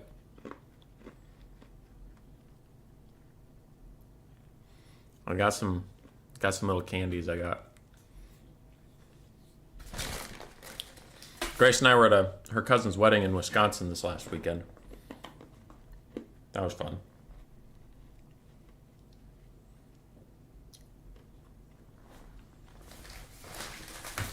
Lord Butchin says Brett. Fair.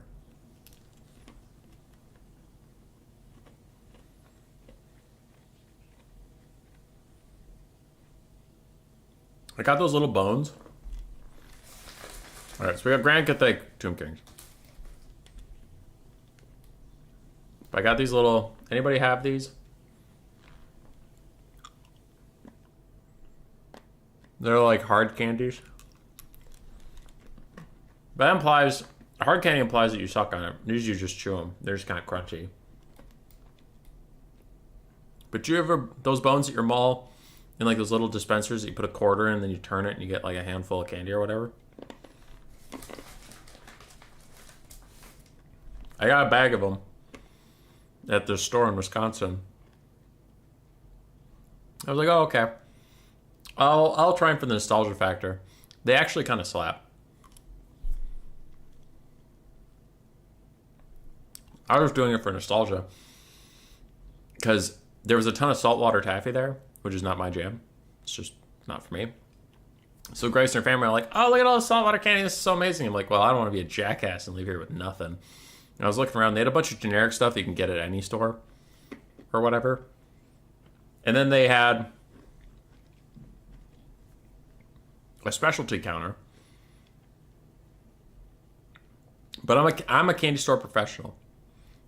When you go to the specialty counter and they have gummy shit, all the gummy shit tastes like any gummy shit you've had anywhere. Doesn't matter. Not special. So always avoid that. All right, go around the specialty counter. They have some jawbreakers. That's fine. They have some other shit that I can just buy at Walmart. Don't know why it's at the specialty counter. And then we had the bones, which I can't buy in my area. Now, you and the internet might be like, I know where to get those. I don't. So I was like, oh, cool. I'll grab some of those. And not feel like a jag. Dank. Brought them home. Tried them out. Really good. Love these things. Yum, yum, yum, yum, yum.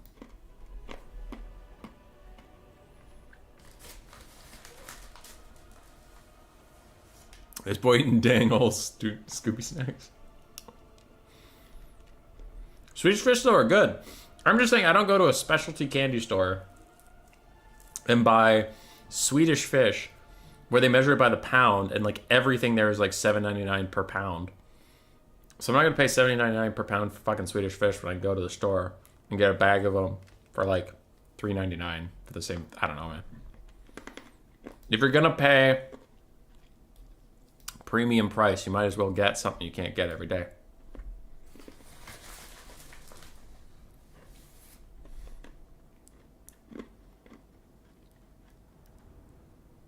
Okay, last bones, then we'll focus. It's my first Jet Lion. I haven't gotten to cast the Jet Lion on the live patch. I've only cast it in early access with the other streamers. I haven't seen anybody else use this shit.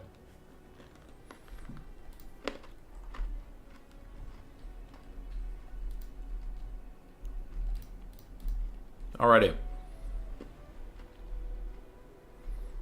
That's Kalita. That right there is High Queen Kalita. Lord Buttchin did not bring a caster. Okay. Why didn't you bring a caster? Did you think Kalita was a caster? That's actually a mistake I've made before. One more. One more bone. You can't stop me. I'm not. She's not a caster, though, my friend. You have no caster.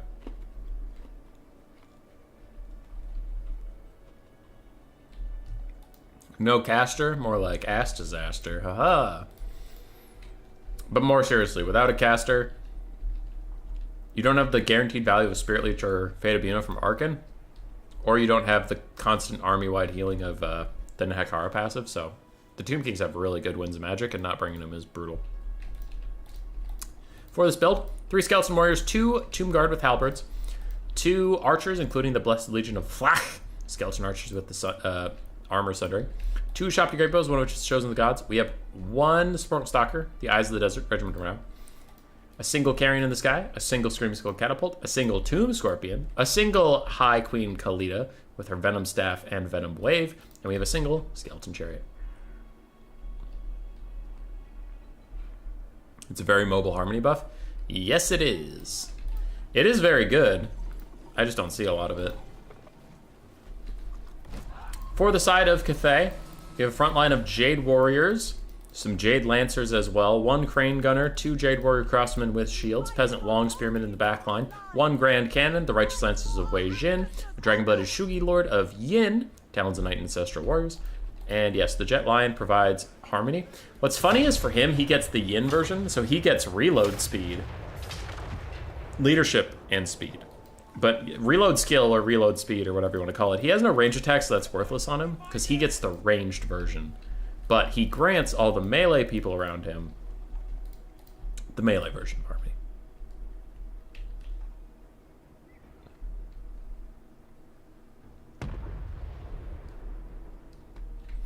No Crowmen, though. No Crowmen from Cathay, which is definitely the best unit they got out of the DLC. 1 more. Oh, yum, yum. What are the strengths of the Tomb Kings? I'm not a great guy to talk to about that because I think they suck.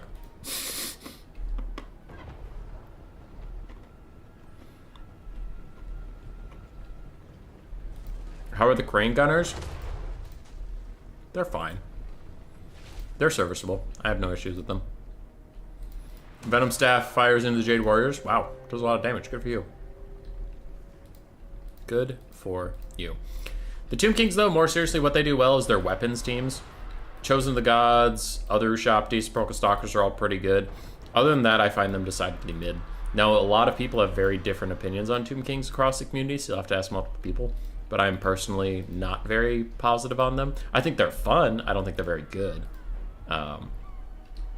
And it's that a lot of their unit types are just struggling.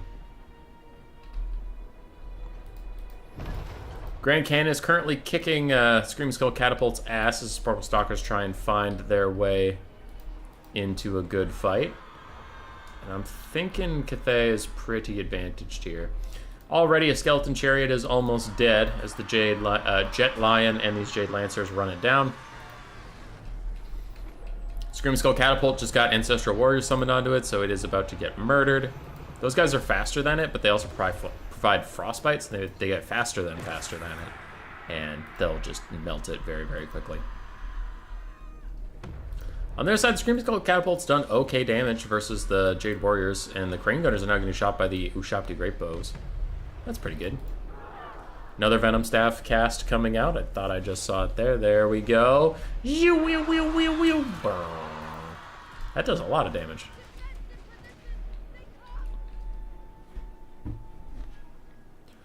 Lag spikes.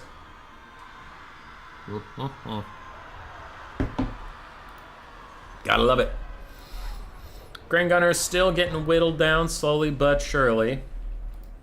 And these Righteous Lances of Wei Jin could be flying to their deaths as Ushapti and Blessed Legion Flach and these Sprunk Stalkers all try and aim on them in a crossfire. That could do a lot of damage. But the Crane Gunners plus the Cannons are taking their day out on the Chosen of the Gods, who are not enjoying that whatsoever. Skeleton Chariot is officially dead. And now Khalida is the target of the Jade Lancers, who will soon get the Yang bonus. 30 melee attack, 34 melee defense for them. And they are whooping on Khalida right now. Oof. The Righteous Lances did suffer the fate we predicted for them, however. From full health to 1/3 and still falling. Cannons firing into, probably getting a little bit of friendly fire there. More Jade Lancers creeping in. Crane Gunner's routed for now. That's nice. And Carrion are getting some decent poke damage onto the Dragon-blooded Shugi Lord. Those are the only things going real well for the Tomb Kings right now. Kalita is not doing great against these Jade Lancers and stuff. She's down to half HP. And no healing from her for, you know, the lore passive or anything, because they didn't bring a caster. Ancestral Warrior is about to fade away, which will make the bounce power a lot more friendly to the Tomb King's cause. Didn't actually shift it that much, but still. Sporkle Stalkers pushing off these Jade Lancers. Righteous Lancers away Jin, almost routing on their own, too. Meanwhile, Chosen of the Gods is gone. They're gone entirely. Jade Lancers getting pushed off by the Tomb Scorpion and Kalita working together. And Carrion have decided to suicide dive for the Crane Gunners or the Cannons. It's hard to tell. The Cannon's down to 2 models as the basic Ushabti is firing in onto them, and that is going really well. And things are turning into the Tomb King's favor a little bit. If our finals is a 2-0 with a double Steam Tank build, and then the second game had no magic from the Tomb Kings, I am going to be pissed. Another Venom Staff from Kalita. Another beautiful shot there. And the Tomb Scorpion is after that Jet Lion. He ain't gonna let him get away. Crane Gunners have rallied, though. So they're going to be back to shooting, rooting, and tooting soon. Archers for the Tomb Kings getting into range. Ushabti Great Bows have finished the cannons. The cannons have no working models left, so they do need to retarget. Probably retarget onto the Crane Gunners. And they shall. And they did. Kalita's running away from the Jade Lancers. Doesn't want to fight next to those Ancestral Warriors. And the Tomb Guard Halberds are now surrounding the Jet Lion, but they are getting shot this entire time. To be fair, though, Blessed Legion of Flach and these other guys are firing back. The Sporkle Stalkers are full health, plenty of ammunition. Those can be a real threat in the late game. What is still shooting at the cannons and why? Oh no, it's the Ushabti. They're wasting all of their shots on the cannons. That is a tragedy. You need to refocus, my guys. Kalita's fighting right in front of her archers and with halberd support, so this is about to be a really bad trade for Grand Cathay. Jet Lion taking a ton of damage, Jade Lancers pushed off, and Ancestral Warriors just creeping up trying to get some stuff done. And Righteous Lance's Wajin charges Sporkle Stalkers, who are also getting shot, who are also fighting Jade Warriors, so that's not going well for them. And Talons Knight will finish off the Blessed Legion of Flach, but the Jet Lion did die. And now the Ushabti are wasting their shots on Ancestral Warriors. While overall Lord Butchin has played this pretty great, these Ushabti have had a pretty miserable couple of rounds here, where they're just wasting ammunition on a cannon that's already dead, now on a summon. And that's just a mistake you maybe can't afford to make. And the Sporkle Stalkers way overextended and went from full health to half, and they're still losing it. The Ushabti need to retarget! Now they're starting to fire onto the Crane Gunners, which is okay, but they should probably at this point be firing over to help the Sporkle Stalkers. So some key misplays in the late game really hurting the Tomb Kings when they were somehow advantaged in this game. Kalita's rear charge might start routing some of these units at last, maybe bailing the Sporkle Stalkers out of a bad situation. Gets rid of the Righteous Lancers too, and the Sporkle Stalkers have to back off. They can't keep fighting Jade Warriors like this. Skeleton Archers and Ushabti Great Bows still firing away, still doing okay. And Ushabti, the late game Ushabti army summon, I honestly forgot that was even going to be a factor, shatters the Crane Gunner outright and now should rear charge these Jade Warriors, but it's still chasing after the already shattered Crane Gunner. Sporkle Stalkers still crumbling as they try to get away from all of these guys. And Kalita is also fucking right on off. Doesn't want any of that shit. Righteous Lance away Jin, 2 models left, 300 HP, and they don't care. They're just fighting. Kalita wasted a Venom Wave all by herself, and the Tomb Scorpion is getting karate chopped down by these Peasant Long Spears. Ushabti will pile in, trying to use the last... Is there someone seriously already done? Let me see the fucking Ushabti. I hate this game. Alright, never mind. I guess I don't know. There we go. They have 30 seconds left. Sporkle Stalkers are officially dead. Ushabti Great Bow's trying to snipe out the Shugenin Lord, and she's going to be really hard to hit for them, but they don't have a ton of great targets left, so I guess I get it. Tomb Scorpion could chase those archers. And we do actually have to kill the cannon crew just to get that yin and yang bonus off of all of these melee units. But with 2 Tomb Guard actually still grinding it out, that's pretty good. Archers firing. Ushabti Great Bow is focusing on the cannon. Why? Just shoot the Longmas or shoot the Yin Lord, but don't fucking shoot a cannon crew with the last of your Ushabti shots. Stop it. Stop it! Making me mad. Tomb King's falling really far behind now. As Talons of the Night is going to clean up one of their Tomb Guards with halberds. That's really brutal.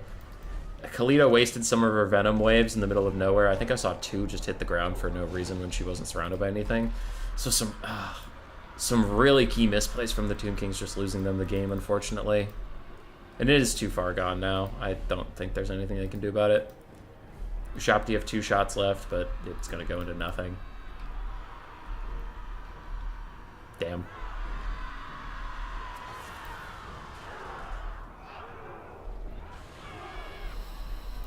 I think that's about it. These Peasant Longspears could just turn around and kill Khalida. Peasant Longspears are some of the best spear infantry in the game. Tomb Scorpion is routing off some of those archers, so that's good. That's good. And the cannon's routing off, so all of the yin-yang harmony is gone for Cathay. They're all yang now, so they don't get their buffs at all. But Khalida is leading the Yin Lord into some halberds. If Gyama doesn't notice this, and she takes off while attacking Khalida because reasons. Okay, well, that was a bit of jank. She almost made a mistake, but then just like took off mid-attack. That's also fine. That's a thing that can happen. Tomb Scorpion is returning, but we have 2 super healthy Peasant Longspears here, and the Yin Lord is going to be just fine. So, if she can get off 1 more Talons of Night, which actually, with 2 Ancestral Warrior Summons and 2 Talons of Night, she's already cast. I don't know if she has Winds of Magic for it, but regardless, with her being healthy, then she can just sit near these Peasant Longspears, and the Peasant Longspears can kill everything else on the map. Cannon Crew is even trying to come back and provide that harmony as the Tomb Scorpion dives in, not really getting a ton of damage onto these guys. Close to routing them, however, and the Ushapi are just running. That's funny. They're just trying to run. Khalida's even going over there to see what's going on. See what you need. Tomb Scorpion rear charging some of those Jade Warriors, and Khalida maybe gets the fight she really needs against this Yin Lord. Like, this is the best chance for her. And Ushapti also going to pile in. Could this be the comeback? If they can kill this Yin Lord, they can win the game, because all of a sudden those peasants' leadership is looking real sus. Khalida's getting some big shots in. So are her Ushapti friends. They're not getting the shots in fast enough. The Peasant Longspears are here now. Good trade for the Tomb Kings, and what's nice is the Ushapti can just keep running. They don't have to stay in these spears. So that was just a flat-out good trade for them. Jade Warriors holding to the ends of the earth, even without the Cannon Crew, because the Cannon Crew fucked off. They shattered, so now there's nothing. There's no Yin units even left as soon as that guy actually gets off the map. Ushapti Great Bow is back. It's gonna fire at peasants. Please fire at the Yin Lord. I guess she can dodge, but fire. You're not the chosen of the gods. You're not gonna do any damage to these peasants. It just seems wasted. Khalida is under attack once again, but again, this is maybe the only way the Tomb Kings can come back, so they do just kind of need to take the fight and win it. Khalida's trying her very best. The Tomb Scorpion didn't have attack orders onto the Yin Lord, otherwise that could have been crucial. The 2v1 would have been very, very nice. And Khalida missed every single shot. She attacked several times, and she missed all of them. She missed all of them onto the Yin Lord. Khalida, fuck you. Tomb Scorpion, fuck you. You two just like don't want to win this game. All right, Yin Lord is back. Cycle charging Khalida yet again. Khalida this time gets a blast off. Takes a big hit. Misses again. 40 melee defense versus 65 melee attack. Bite away. Khalida pushes into her. Attacks. Does manage to hit that time, but it is too little. It is too late. The Tomb Kings will lose. Is the Venom Staff limited? Yes. Yes, it is. Yeah, Khalida missing all those attacks is pretty unlucky. So rip in peace there. But I already gave my analysis throughout the game, so I don't really want to harp on about it too much. But Tomb Kings got closer to winning than I would have thought based off the builds.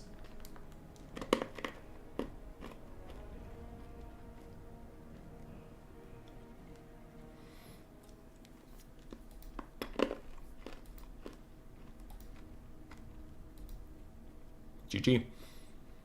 Shugi Lord, Crane Gunners and Cannon. All got really good value. Jade Warriors and Peasant Longspears did fine.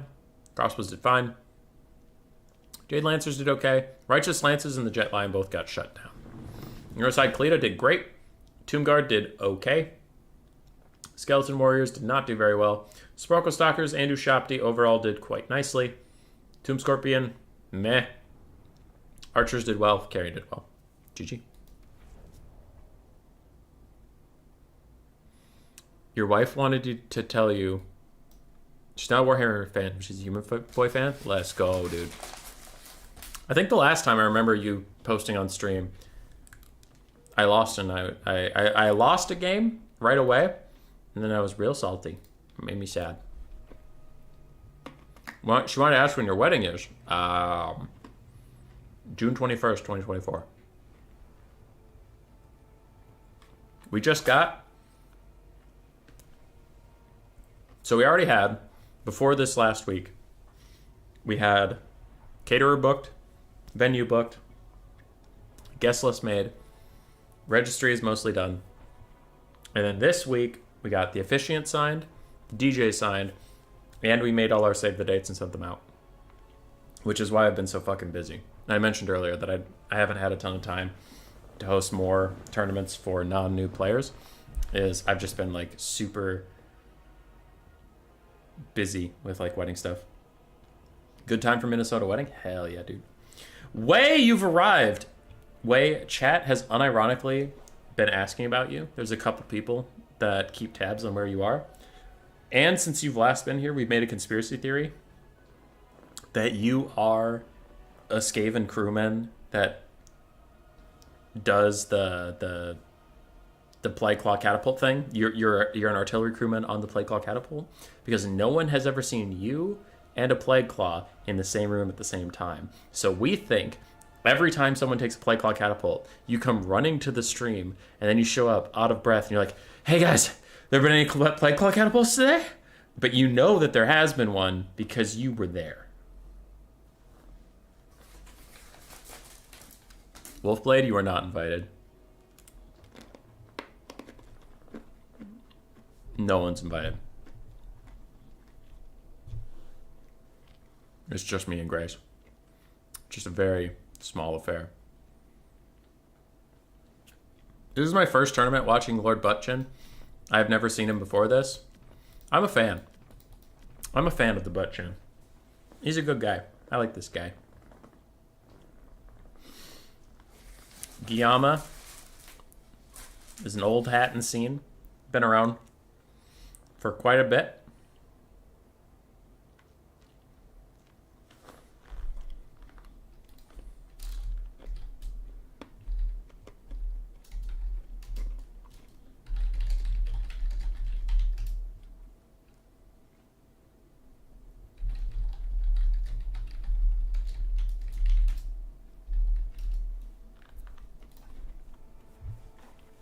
He managed to survive every time. Yeah, that's the unlikely part. Anyway, Ryan McDonald's a ton of work. We were engaged for 1.5 years. Took all that time to figure everything out. It's a lot, man. It's a lot. The hardest thing is to feel like you're not getting taken advantage of.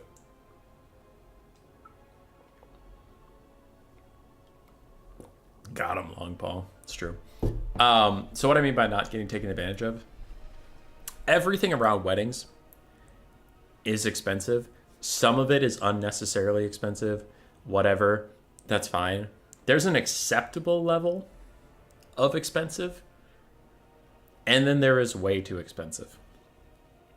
And the hard part is, yes, I know you just have to eat the cost. I'm not trying to be a miser, but like, real talk. You want to enjoy your wedding.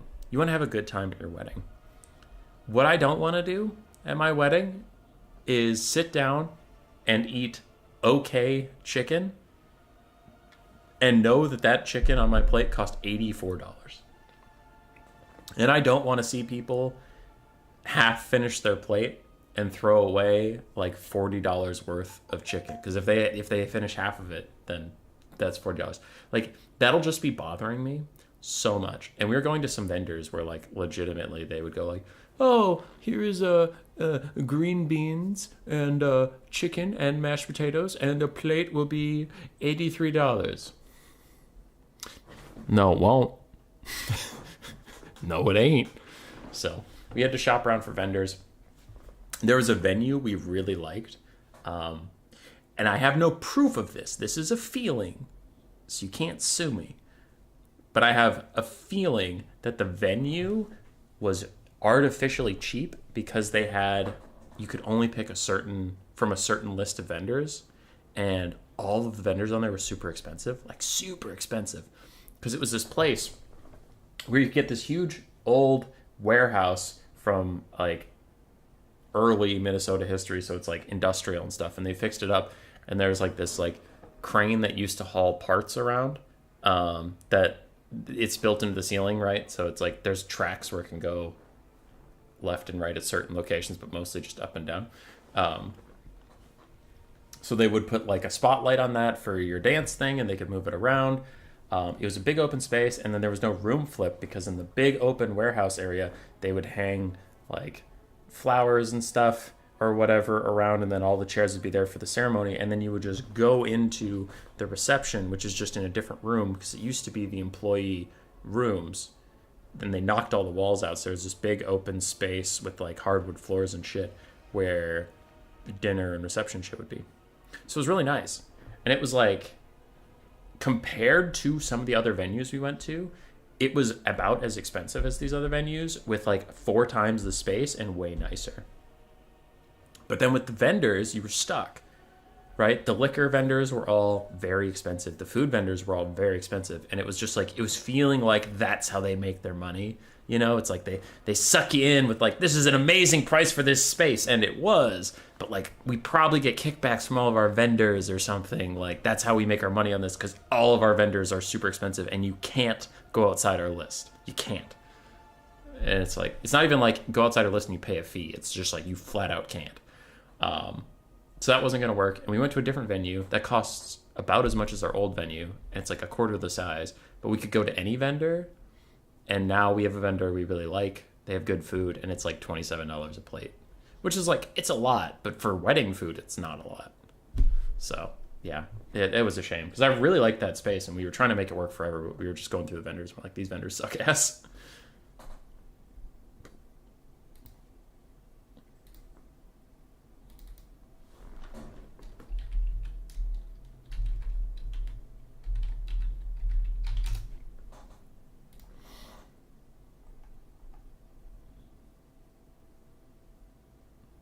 Didn't have time to eat my wedding dinner because so many people came up to us. Yeah, companies know that they'll overspend on weddings and they charge thusly. Yeah. Like, I know I have to pay more, but there's too much. And you don't want to feel like you paid too much because, like, you just want to have your day, right?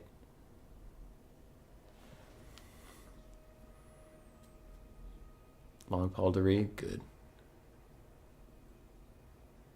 Good. Hot Fire Potato, we are in the last game of the stream. It is the 3rd game of best of 3.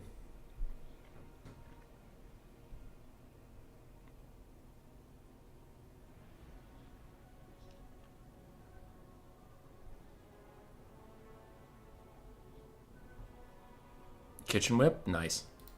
A very appropriate YouTube name, by the way. Love it. Lord Butchin, what map? Schwarzhofen. I just heard from Guillaume that we ran out of maps, so Schwarzhofen's a flat, basic one. Some trees for some cover, but it's fair.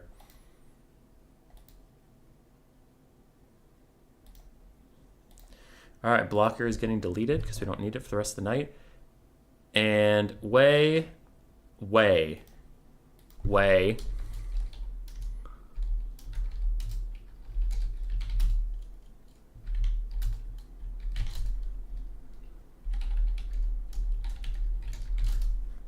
Way, are you still in the room? I swear to God, Way, if we got a plague clock catapult and you fucking left. Come on. You better still be here. You don't just get to leave whenever the thing you always care about's here. Hi, Tim. Is this the way? No, it's not the way.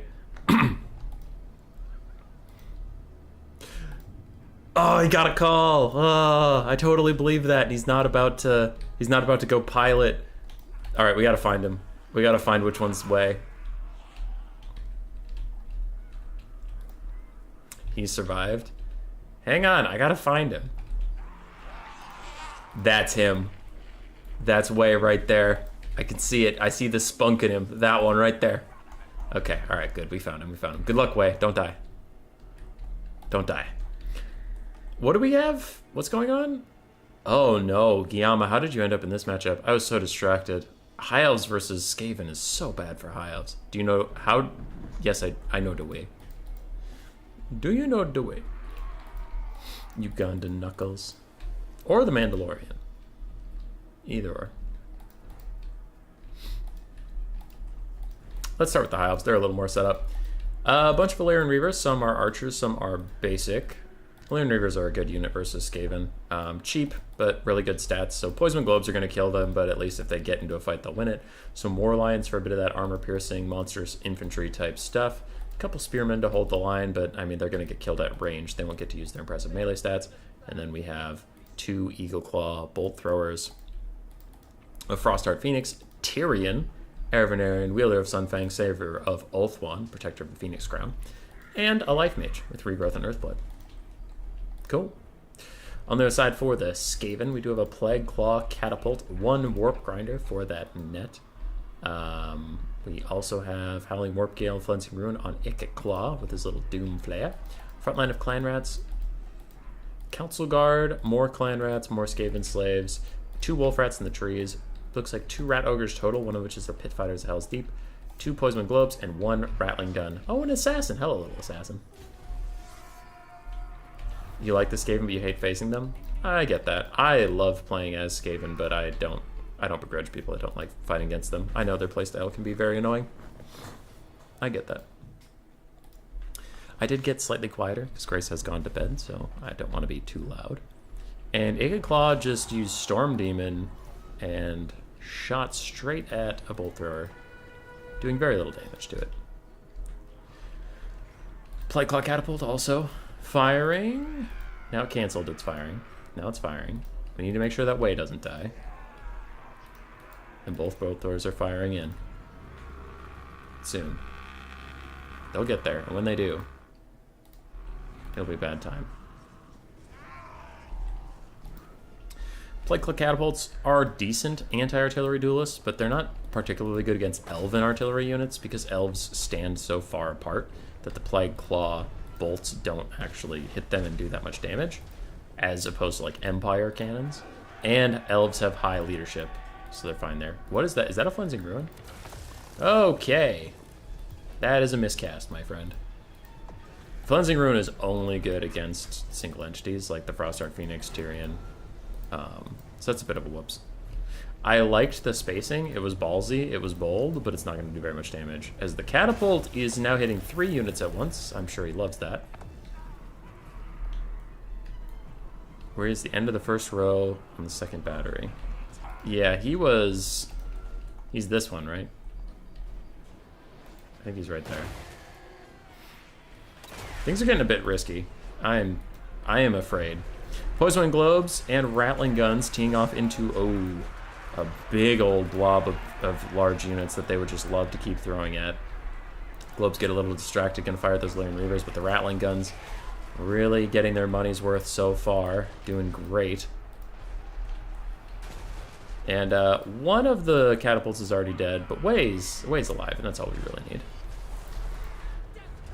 Claw Bolt Thrower taking some serious damage, and the Skaven are off to a great start. A second catapult mount is gone. And the Rattling Guns have shattered a Valyrian Reaver? No, that was a Silver Helm. Ugh.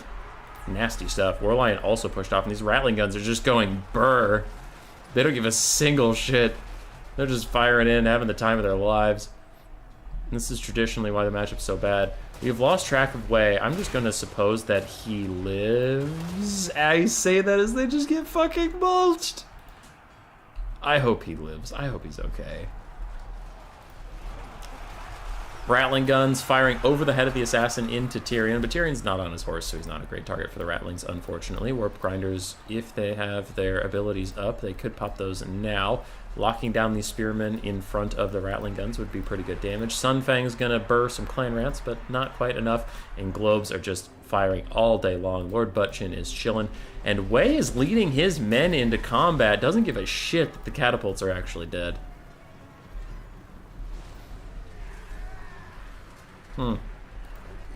He took down a bolt thrower. He tried. All 8 bolt throwers are actually still online and firing. Rattling gun's still firing at Tyrion. I don't think they've noticed he's foot Tyrion yet, though, so they can't, like, see him at all. Which, he is foot Tyrion, so that makes him much more susceptible to Flensing Ruin. Hopefully the next Flensing Ruin comes for Tyrion, rather than that. Are you still shooting at Tyrion? No, now they're shooting at Spearman. Okay. Nice little brass orb from Ikit Claw. No, that's a Storm Demon. I want to see it. There it is. How much damage does it do? Zerp. Oh. That's some damage. That was neat. Anyway, Skaven, still holding. Still doing fine. You have some globes that probably need to kill off some spearmen. Rattling guns firing at the Illyrian Reavers on their way in. Lord Buttchin has very unique builds. But overall, his micro is pretty good. I've liked it. I've liked it so far.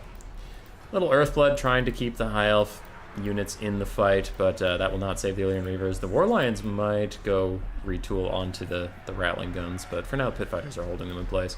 Tyrion is surrounded by Council Guard. If the Assassin manages to get an Assassin's Trophy onto him, that would lower his stats enough that the Council Guard might be able to, like, hit him once in a while. No!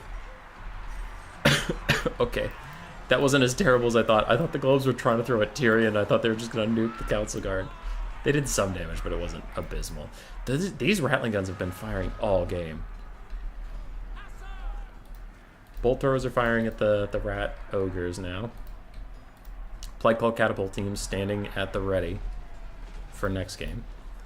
And Ikit either needs to save up for a Flensing Ruin for Tyrion, or he needs to net that thing right now so it doesn't get to the Rattling guns. But it looks like it's going to get to the Rattling guns. Howling Warpeel got cast on the Illyrian Reavers. That's a bit of a whoopsie. That is a bit of a whoopsie. Ooh, and we have 2 Forgotten Wolf Rats. Oh no! Get the Wolf Rats in there! The Wolf Rats could kill the Bolt Throwers so easily. Wolf Rats! Wolf Rats! Nice little Seismic Snare from the Warp Grinders, but they will tear her up, and then the Seismic Snare wears off with them. Wolf Rats! No! The Tactical Reserve Wolf Rats! Tyrion's taking a lot of damage. Another Flensing Ruin onto random units. Oh, it kills me! I hate when people cast Flensing Ruin onto anything besides a single entity. It does, like, literally 0 damage. Okay, Flensing Ruin. They were at, like, 1600 health.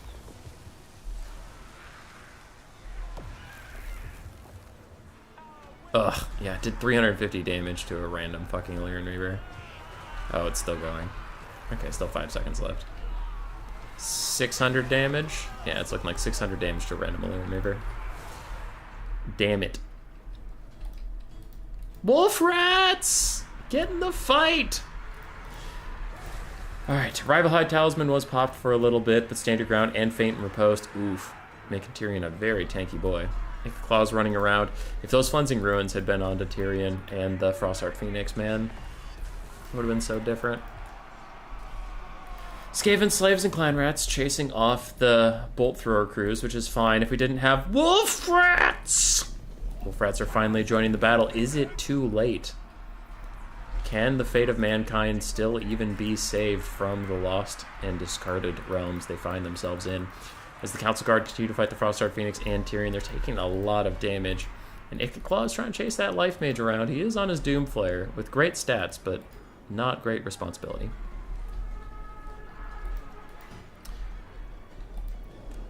Wolf Rats are here, chasing off some Spearmen, chasing off some things.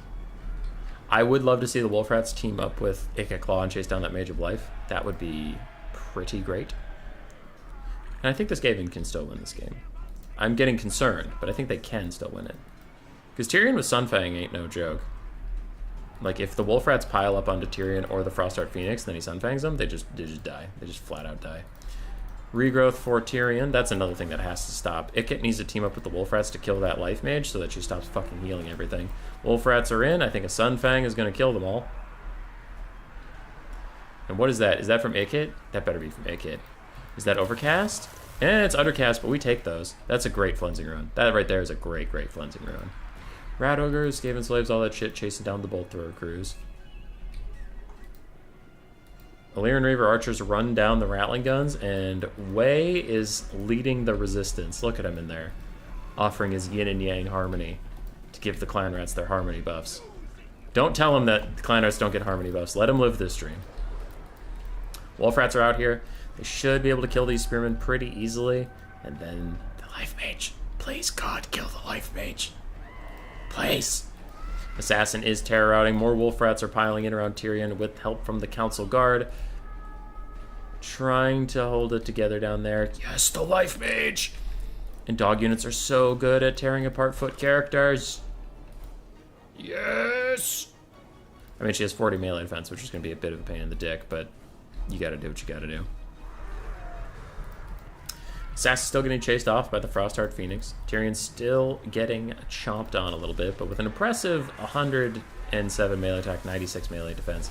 Ain't going nowhere for now. Howling Warp Gale locks that Frostheart Phoenix in place while Earthblood heals them up some more. Wolfrat's still trying to hit that High Elf Lady, but 40 melee defense is a hell of a drug, ladies and gentlemen. It just is. There's the Sunfang we worried about, but a really nice dodge from Lord Buttchin. I wasn't looking, but clearly the dogs just juked out of it and came right back. Ikit Claws fighting the Frostheart Phoenix, and the Skaven are pulling further and further ahead on the balance of power. If they can kill the Life Mage, that would proc army losses, and that is the easiest way to just win this outright, as Tyrion is still bumping and grinding with the best of them. The Frostheart Phoenix is still doing pretty good. I'm always concerned about Skaven losing the late game to single entities, and especially birds. Dogs walking peacefully alongside the Lifecaster because I don't know why. I don't know why. It's just what we do now. I don't want to look. Wei and the Resistance are still going! Let's go, dude! Okay. Sorry. I'm focusing. Frostheart Phoenix is routing as Ikit and the Assassin and the Rat Ogres beat it to death, and okay, alright, I think I get it. I think the Skaven did it there. Now that these, the Phoenix is actually dead. Very nice. Lil Trill, I did not think I'll be able to catch this stream. Eating breakfast, going to work in 20 minutes. Love your stream, sir. Thanks. Thanks, buddy. Bolt Thrower Crew is coming back from the depths of despair, trying to remount. But with the Frostheart Phoenix dead, the Life Mage surrounded, and an Illyrian Reaver just deleted off the face of the earth. I think that will be army losses. And Lord Buttchin will win the first new player tournament I ever got to see him play in. And he stole my heart with his very silly builds, his very silly ways. He does make me aggressively angry from time to time, but who doesn't? I mean, who doesn't? Who among us hasn't pissed off Human Boy by targeting weird things with your shoppy great bows? Army losses, and that is the end of the stream. I have to go to work tomorrow, so I'm going to skedaddle off to bed. Make this outro pretty short.